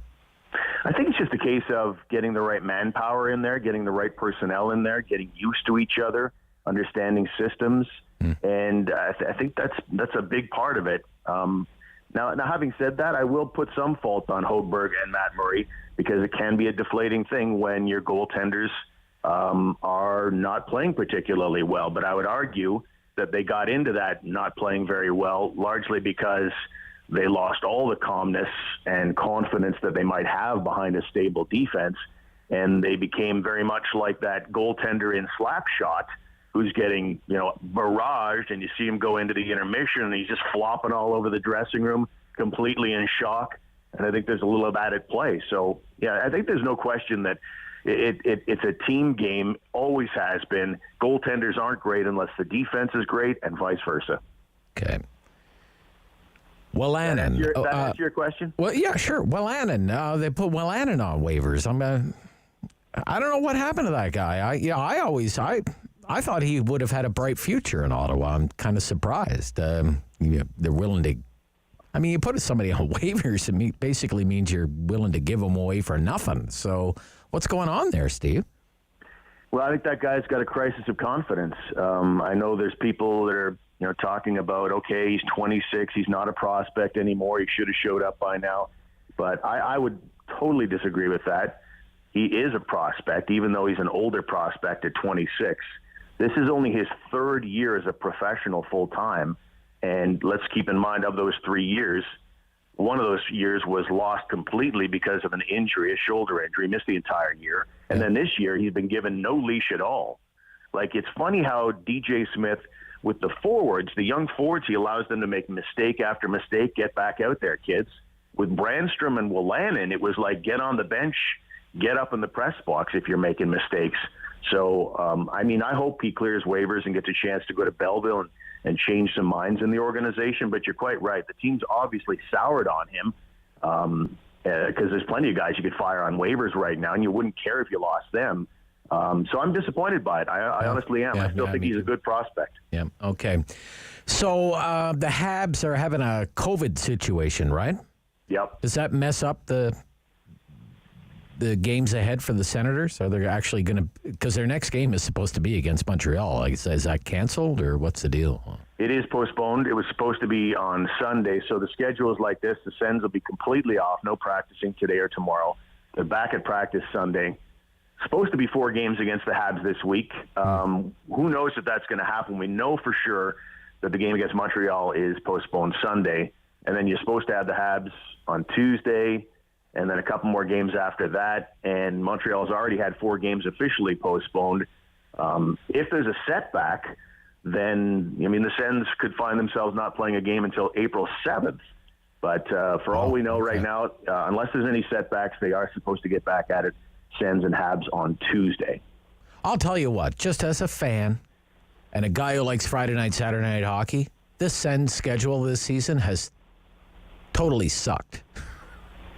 Like Sunday afternoon games. Sometimes you go the whole weekend, there's no Sens game on. It's ridiculous. Who do I complain to about that? Is that Bettman doing that again? Is that Bettman? I'm going to blame that on Gary Bettman. I'm not impressed at all. Well, the Sens always do seem to get the short end of the stick on decisions like that, for sure. I would agree. Don't you think, just a quick comment here, Steve. Gosh, for his age, Spezza looks great right now, doesn't he? Spezza? I would agree. That was a hell of a shot last night, and they're very happy with him, and he's changed his role. Yeah. And you have to be a chameleon. You see it sometimes with young guys coming into the league. They're superstar scorers, but there's no room for them, and so they change their stripes and they become pluggers, and they get good at that.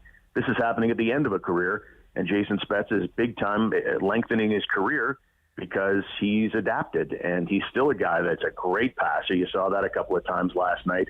I'm pleased for him because I think everybody in Ottawa is a fan of the guy, and it's neat that he's able to head into the sunset in his hometown franchise, and he's doing well there. Yeah, it's nice to see him do well. Steve Warne, thanks a lot. Enjoy the weekend in sports. You too, buddy. Yep. Steve Warne of the Steve Warne Project and the Sens Nation podcast and all the podcasting platforms. We're back after the news. Big week in Ontario politics. Carbon tax decision yesterday. What's going to happen with the Made in Ontario carbon tax? And the budget, of course. Queen's Park Week in Review after the news on City News.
one for local news in Ottawa and the Valley. This is City News, now on 101.1 FM and 1310 AM.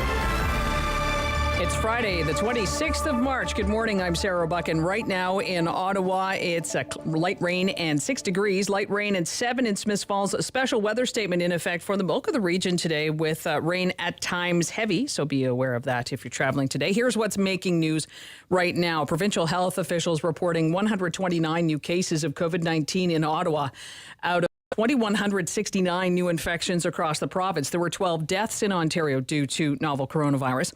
The province is also reporting a new confirmed variant case, the B1351, or so-called South African variant in the capital. Elsewhere locally, 30 new cases in Eastern Ontario, 8 in Renfrew County. Leeds Grenville Lanark Health Unit confirming 19 new cases, 9 of those in the past 24 hours. Today's cases in Ontario out of over 53,000 tests. Quebec is reporting 950 new COVID-19 cases today and 7 more deaths attributed to novel coronavirus. There are 89 new cases in the Outaouais today. Health authorities say hospitalizations across Quebec and the number of people in intensive care have dropped. Today is the second consecutive day that officials reported more than 900 new infections.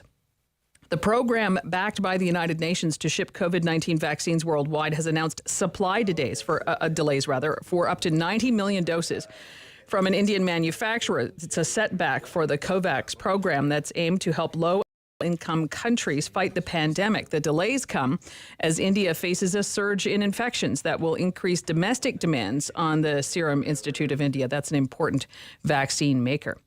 I'm Sarah Buchan for News Anytime. Follow up online at ottawa.citynews.ca. He's the opinionated Ottawa icon. The Rob Snow Show returns on Rogers TV and City News. 101.1 FM and 1310 AM. So it's time for Queen's Park Week in Review. Much to discuss because it was budget week. Welcoming back to the program, the Democrat MPP for the riding of Timmins, Gilles Bisson. Good morning, Gilles. Bonjour. You got snow on the ground up there still? Oh, we're losing our snow. It's a pretty early good. spring, That's I'll good. tell you. Okay. John Fraser, Liberal MPP, Ottawa South. Good morning, John. Good morning, Rob. No snow in Ottawa South. No snow in Ottawa South. Well, I was just shoveling the stuff on my front lawn. Oh, really? Okay. Yeah. There can't be much left, John. There can't be much left. Well, no, My there's goodness, like it was 21 degrees yesterday. 3-foot pile in the driveway that might be there till June. Oh, I see. Okay, all right. And David Piccini, Progressive Conservative MPP, Northumberland, Peterborough South, joining us from Rob. Port Hope. You got snow on the ground in Port Hope, David? No snow, just a ton of rain. Yeah, lots of rain here today. Lots of rain. It's a wet one. Okay, so we just heard from the Finance Minister about a half an hour ago, Mr. Bethlenfalvy, and he interviewed Andrea Horvath yesterday. So why don't we let the Liberals go first? John, what'd you think of the budget? Well, I'm going to do something that I normally don't do, Rob. Oh. I'm just going to start off with something that I like. Okay. So, One Door for Care, which is here at CHEO, which is a really important initiative that's spanning a few governments. The government has continued with, and it's going to become a reality, which is a great thing for families, and I'm really happy about that. I am concerned, though, that I didn't see the civic campus in the budget. I saw the Windsor Regional Hospital. The new civic campus is something that's really important to Ottawa. I'd like the government to make sure that they, that still confirm it's on their 10-year plan on the same timeline. So I was disappointed not to see that in the budget, but the government has an opportunity to do that. Quickly, they're spending $4.8 billion less in education this year. They're going to reduce. I just had the finance minister already said the government's spending $700 million more than it did last year. No, they're spending $4.8 million less. If you consider the fact that somehow they've just, first of all, they haven't filled the reserves, the $500 million in reserves from boards that are there to help build schools. That they haven't actually really allocated for the effects of the continuing effects of the pandemic like they did this year and next year. And then if you look at the next out year, they're spending, I think, $700 million. Like not this fiscal year, but the next fiscal year, they're projecting to spend $700 million less. Look, there were no permanent raises for PSWs, no paid sick days for them, no benefits. No real plan to stabilize that workforce. I don't think that. I think that it's not good that that's missing. And so I'll give my colleagues on the panel a bit more time. Okay. But I'll say one more thing is that we know that women have been affected disproportionately by this pandemic. They call it the she session. And we know the things that we have to do, like paid sick days, like more investment in childcare, more investment in training. And we haven't seen that. What the government said is we're going to strike a panel. We know what we have to do. We don't need to strike a panel. I would like to have seen that in the budget. Okay. Gilles Bisson, on the budget. What did you think of the budget, sir? Well, I think it was a very typical Conservative budget. Nothing in there really surprised me. Okay. What do you mean typical? What do you mean typical Conservative budget? What does that mean? Because it's very good on rhetoric and a little bit less on delivery. And I'll just give you a couple of quick examples. A great announcement in the budget was the broadband. So they've announced that they will invest sizable amounts of money, in the billions of dollars, in broadband along with the federal government in order to give people access to more broadband when it comes to the internet. We all accept that. We think it's a great idea. Everybody's, let's get on board. Unfortunately, will we see the government roll that out the door? Because if you remember last year, they did a similar thing in the budget where they announced in the millions of dollars of investment for expansion of broadband. And according to the FAO, the Financial Accountability Officer, none of that money was put out the door. So my point is they wrote what is, I think, a good communications piece when it comes to being able to make it look as if they're doing something. They are doing some things. You can't say they're not doing anything. For example, there's more money for hospitals, which is going to help, but it doesn't bring us to the point that hospitals still this year are going to have to cut their budgets because the amount of money they're getting is not keeping up with inflation, which adds to, what service are you not going to have? So it's a very conservative budget in the sense that it's a very good communications piece. I'm sure that when David comes on, he'll talk about all those communication pieces. But when it comes to how is this going to make a difference in my life, if you're a parent, I don't know. I mean, autism, okay, sorry. Not a lot there. Well, I don't know. It's the biggest spending budget, again, third one in a row from the Ontario Progressive Conservatives. I thought it's got a $33 billion budget deficit. I don't know what screams conservative about that. But hang on. The reason there's a deficit. All right, let's hear from David. Let's hear from David. We've taken enough. I've taken up enough time. David. Thank you, Rob. Yes, sorry, sir. Go ahead. Yeah. Yeah, no, thanks, and certainly appreciate the comments from my colleagues here. I think, Rob, this budget understands that we're still very much fighting COVID-19, and the two priorities on people's health and our economy were very evident in that. And I'll just briefly touch on a few things. On the health piece, I think some major commitments to support vaccine distribution, to continue to supply PPE. We spoke on the show at length about how Ontario didn't wait. We pivoted right away with Ontario Together to build up domestic supply, and this budget builds on that. Our hospitals, additional $1.8 billion was key. I don't know what Gilles is referring to because I stood with the Premier and Minister Elliott at my medium-sized hospital after decades of underfunding under the previous Liberal government. We provided them $5 million in base funding. That's base. That means breathing room. That means inpatient room A and B tangibly, which were merged under the Liberals because there wasn't that room. We separated them, and we have now added additional beds. We know that 3,000 more beds now in the province of Ontario. So the government's going to continue on that trajectory with our hospitals, OHT, long-term care, 30,000 new beds. I mean, in my region alone, and you literally, Rob, cannot drive through my riding anymore without bumping in to one of the many projects to install modern and new buildings structurally for our seniors. And then, of course, to support the staffing element, $4.9 billion. What does that mean? That means that a young boy or girl who want to be a PSW can get free tuition. We're estimating 9,000 coming through the pipeline through the next cohort. There's already thousands of more PSWs today than there were. Nursing, standalone nursing, credits to support you while you're earning. So, earn while you learn. That's been a big piece. Micro-credential strategy, broadband. That's a huge one, Rob. I mean, after, successive governments have really refused to act on this. Even our federal government's committed $1.7 billion. We haven't heard much. This government, Premier Ford, has said we're taking the government out of the Stone Age into the 21st century, investing in broadband. There's supports for families. There's tax credits, obviously, for seniors to age in place. So there's so many things for different demographics. I could speak forever, but this is a budget that understands that protecting people's health and our economy is key, and that's exactly what this budget does. Gosh, it's hard to know what's what. I wanna focus. Can we focus just for a minute on public education? Okay, Mr. Bethlenfalvy, again, just on my show. The education budget is $700 million more in this budget than it was in the last budget. Andrea Horvath, a couple of days ago, on my show says they're cutting $1 billion.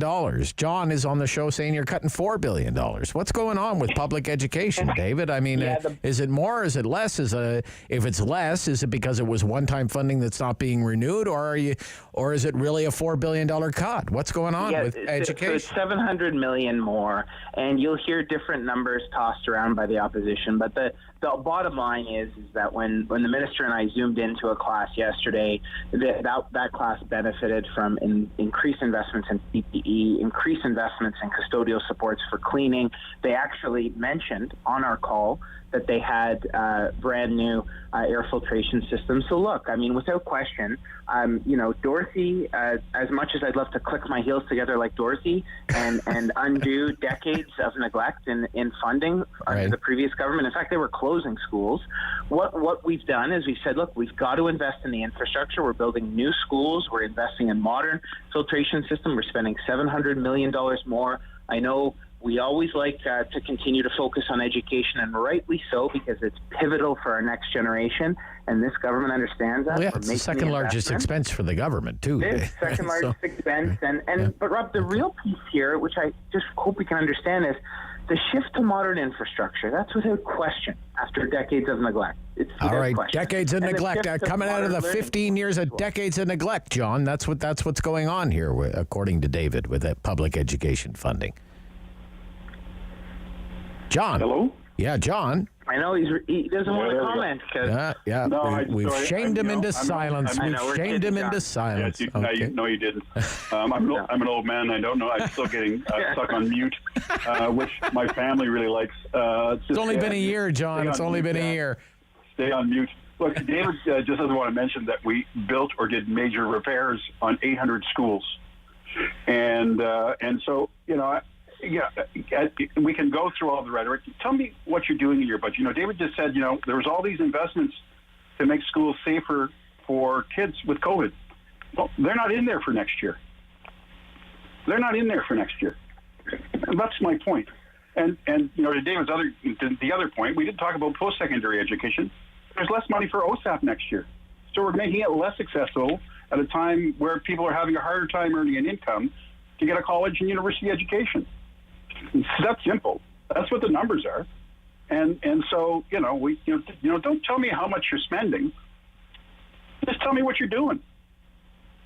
Okay. I've got a great quick response. All right, yeah, very quickly. Because hold on, Jill. You'll get your turn. Hold on, Jill. Go ahead, David. Super quick. Singularly on the numbers. First of all, education categorically false. Next month, grant for student need funding will be out. We probably won't address this because those numbers will show John and Jill that they were yet again wrong. Mental health funding will be up, spec ed funding will be up, learning supports funding will be up, and I just want to know how you can cut something that has tangibly gone up year over year. It's just, and wait till grants for student needs come out next month, and I'll once again prove ourselves right. Okay. And on the OSAP piece, we've actually critically expanded OSAP eligibility for micro-credentials. We've expanded OSAP for Indigenous students studying at Indigenous institutes. And John would know that, OSAP actually... One at a time. Okay. You said super quick. Super quick. Jill, go ahead, Jill. Well, listen, first of all, I think my original point in regards to this is a conservative budget, good on communications, short on details and deliveries. Education kind of gets to that. when you look at the overall education numbers, if you mix the capital in with the money that they got one time from the federal government, which is still, some of that's to be spent, and the regular budget, you can make that argument. But the reality is, look at what's happening in the classroom. When we still have classrooms that are larger in numbers than they were when this government came to office. The pupils per classroom has gone up, and that is not good, especially in the pandemic. I hear David talking about post-secondary education. My God, the cost for people to go to post-secondary education today is a lot higher than ever it was before. And so but my point is, it's more expensive for people and getting out of reach to where there are families who can't make the choice to go to post-secondary college or university because of the cost. So it depends how you look at the numbers. Are there things in this budget where once announced sounds like good news? Like I said, if you look at the broadband announcement, it's a good news story, no question. But in this particular case, will the government actually roll the dollars out the door? You look at the amount of money that they got from the federal government transferred over to them in order to deal with the pandemic. They weren't even spending all of the money that they got from the federal government. They put it back into the general revenue fund in order to offset their expense. And I understand why they did that. But in the end, are people better off? And that'll be the question that people have to answer. We'll have to stop. David, you can rebut everything when we come back, and I also want to talk about what the Supreme Court said yesterday about carbon tax and what that means for Ontario. What's the government supposed to do now? It's fought this all the way to the Supreme Court, along with the governments in Saskatchewan and Alberta, and it's lost. Okay, so what happens with the carbon tax in Ontario now? Rob Snow Show, this is Queen's Park Week in Review, City News.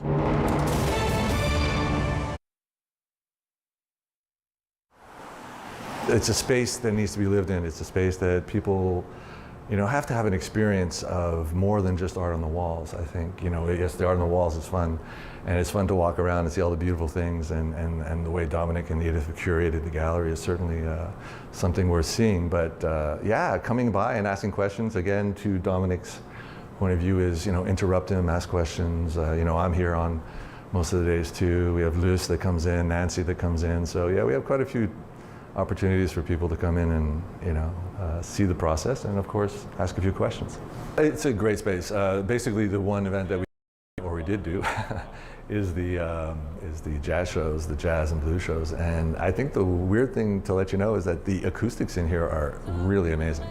I think that was the first thing that blew me away when we started doing shows, or when I was helping out with the shows.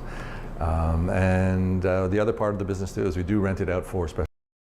So a few weddings, birthday parties, product launches, that kind of thing. So they're also a lot of fun. We do have one artist that's from the States, but of the 30-odd artists, the rest are from either Quebec, Ontario, and one beautiful woman from BC. It's definitely part of the philosophy to maintain and canvas and show the beauty that we have in our backyard. You have the very, very strong personalities in Edith and Dominic, of course. It's wonderful to see how that actually balances out in the rest of the gallery. Without necessarily being, an objective, we basically have half female artists and half male artists in this gallery. But I can't say it's anything more than choosing the best people, and that's just the way it is. And I love that. I think it's great. You go through and you're like, wow, it's all pretty cool. And it's half are women and half are men. It's cool. Like everyone else, we didn't know what to think, right? It's overwhelming at first. So you just know that things are closed. And now you're trying to figure out what you do during that downtime, which I think everyone did. And I think in March, the first close, the first shutdown, it was a lot of actually recuperating and resting and not worrying too much on the spot. It's running a gallery is a bit like running a marathon with sprints. So there comes a time where, it's actually nice to just take a break. And then you wake up and realize that, okay, now it's time to wake up and deal with this new reality. From my perspective anyways, I think a gallery can be overwhelming, and I like to make it fun. So you're going to come in, I'll ask you questions, I might even joke around with you. The most people come here, they're not really going to buy art, but they could have a fun time and talk about it, right? And one of the things the gallery does offer is for local purchases. We'll be happy to drive it to your house and hang it for you.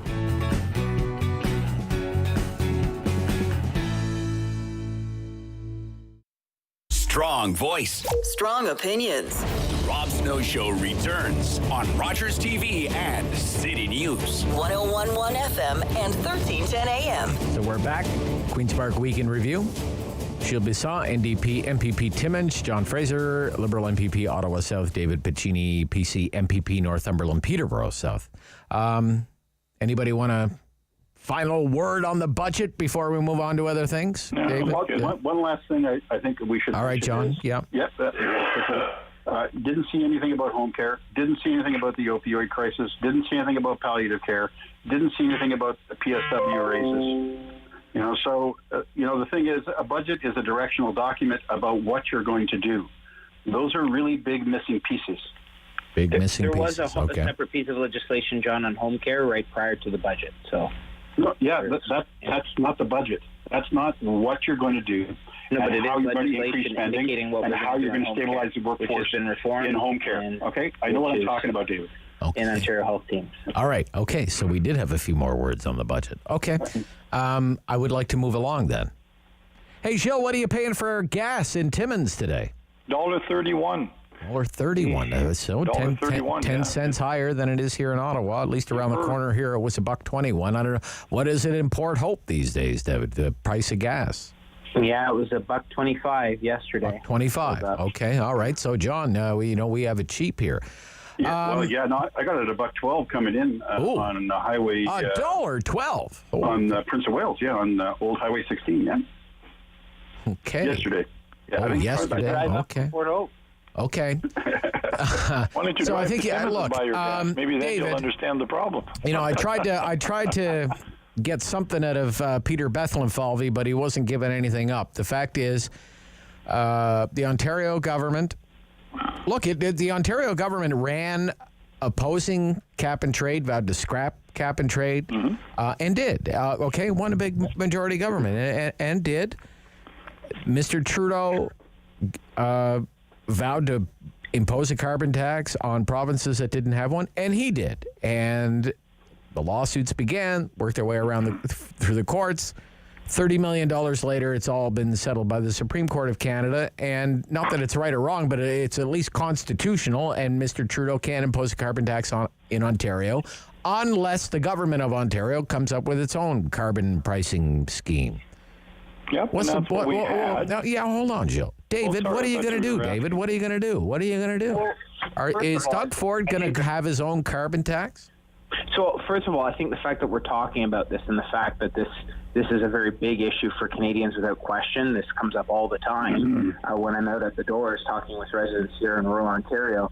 It shows that there's a lot of debate in this country over it. Now, debates aside, the merits of the ruling shows over the ability of whether the feds can or cannot implement this. It's refreshing to see Aaron O'Toole stake out a very clear stance on this, because I fundamentally, as do my colleagues, believe we can, you can't tackle climate change without tackling clean waterways, source water protection. We launched the largest cleanup of our Great Lakes in Ontario's history, and I think the pollution probe in my own riding that's sourcing the microplastics going upstream to address the plastics issue, looking at, an EV strategy, and actually rolling out the infrastructure for EV as we saw in the budget. So I think there's, the debate on the carbon tax is real, and what I hear is when the Legion in Campbellford, which is struggling to stay afloat, I get their bill and they show me, close to $300 a bill for a carbon tax when the Legion was shut down. That's what we mean by the fact that when the carbon tax hits the poorest, hits the most vulnerable, it hits veterans trying to keep a Legion open in Campbellford. It hits the farmer just trying to keep, providing food for Canadians. So this is punishing the poor. It's punishing the most vulnerable. And that's why we stood up against this. And again, regardless of one's field, all right. We're fighting. Okay, all right. Who wants in? I'll go in. Jill, go ahead, Jill. Go ahead, Jill. Mr. Ford has brought a carbon tax to Ontario. We had in place a flawed cap-and-trade system. It wasn't the best, but at least it was something. And Mr. Ford, yet again, used taxpayers' dollars, went to court, lost yet another challenge to the courts, costing us $30 million, and we end up with not a cap-and-trade system. We end up with a carbon tax. And David's right. The problem with the carbon tax is that it's people at the low end who end up paying what they can't afford. And what the idea of the cap-and-trade was, and I would agree with Mr. Piccini, the cap-and-trade system put in by the Liberals was somewhat flawed, but it was at least going in the right direction. So my first point is, if we have a carbon tax in Ontario, it's Doug Ford's carbon tax. He's the one who brought it by getting rid of cap-and-trade. Okay. The second thing Justin Trudeau's carbon tax is really Doug Ford's carbon tax. It's Doug Ford's carbon tax because he got rid of the cap-and-trade, forced a carbon tax onto us that, quite frankly, most people didn't want. But here's the last point. All right. Hold on. We only have 2 minutes left. Okay, very quickly. I'm almost out of time. There was nothing in the budget when it came to the environment and when it came to climate change, and that's a problem. Okay, John. Look, here's the first. Yeah, thanks. Quickly, 90 seconds. So the first thing this government did when they got in was to end a plan for climate change and put almost nothing in its place. And what they put in place, the Auditor General said, was made to fail and wasn't going to reduce greenhouse gases. And now we've spent tens of millions of dollars on frivolous court cases and gas stickers at gas pumps. And here's my advice to Premier Ford. Stop pandering to climate change deniers like Jason Kenney and Scott Moe. And you know it. Okay? You're calling Jason Kenney and Scott Moe climate change deniers? Stop being so negative towards duly elected premiers. Climate change is real, and you need a real plan. And this government needs a real plan for climate change. It's time to get out of court. It's time to stop messing around. No, look, the Auditor General, who you quote all the time, has told you it's not worth the paper you've written on it. Okay. All right. On that cheery note. Okay. Good to speak to all three of you. As always, appreciate everything that you're doing on behalf of your constituents. Hang in there, everybody. Hang in there. Okay. I know it's not looking the greatest right now, but let's all stick together here. Okay. Thank you, David, John, and Jill, our MPPs. Queen's Park Week in Review. That's it for the Rob Snow Show. Mark Sutcliffe after the noon news. We're back on Monday after the 9 o'clock news on City News. The Rob Snow Show.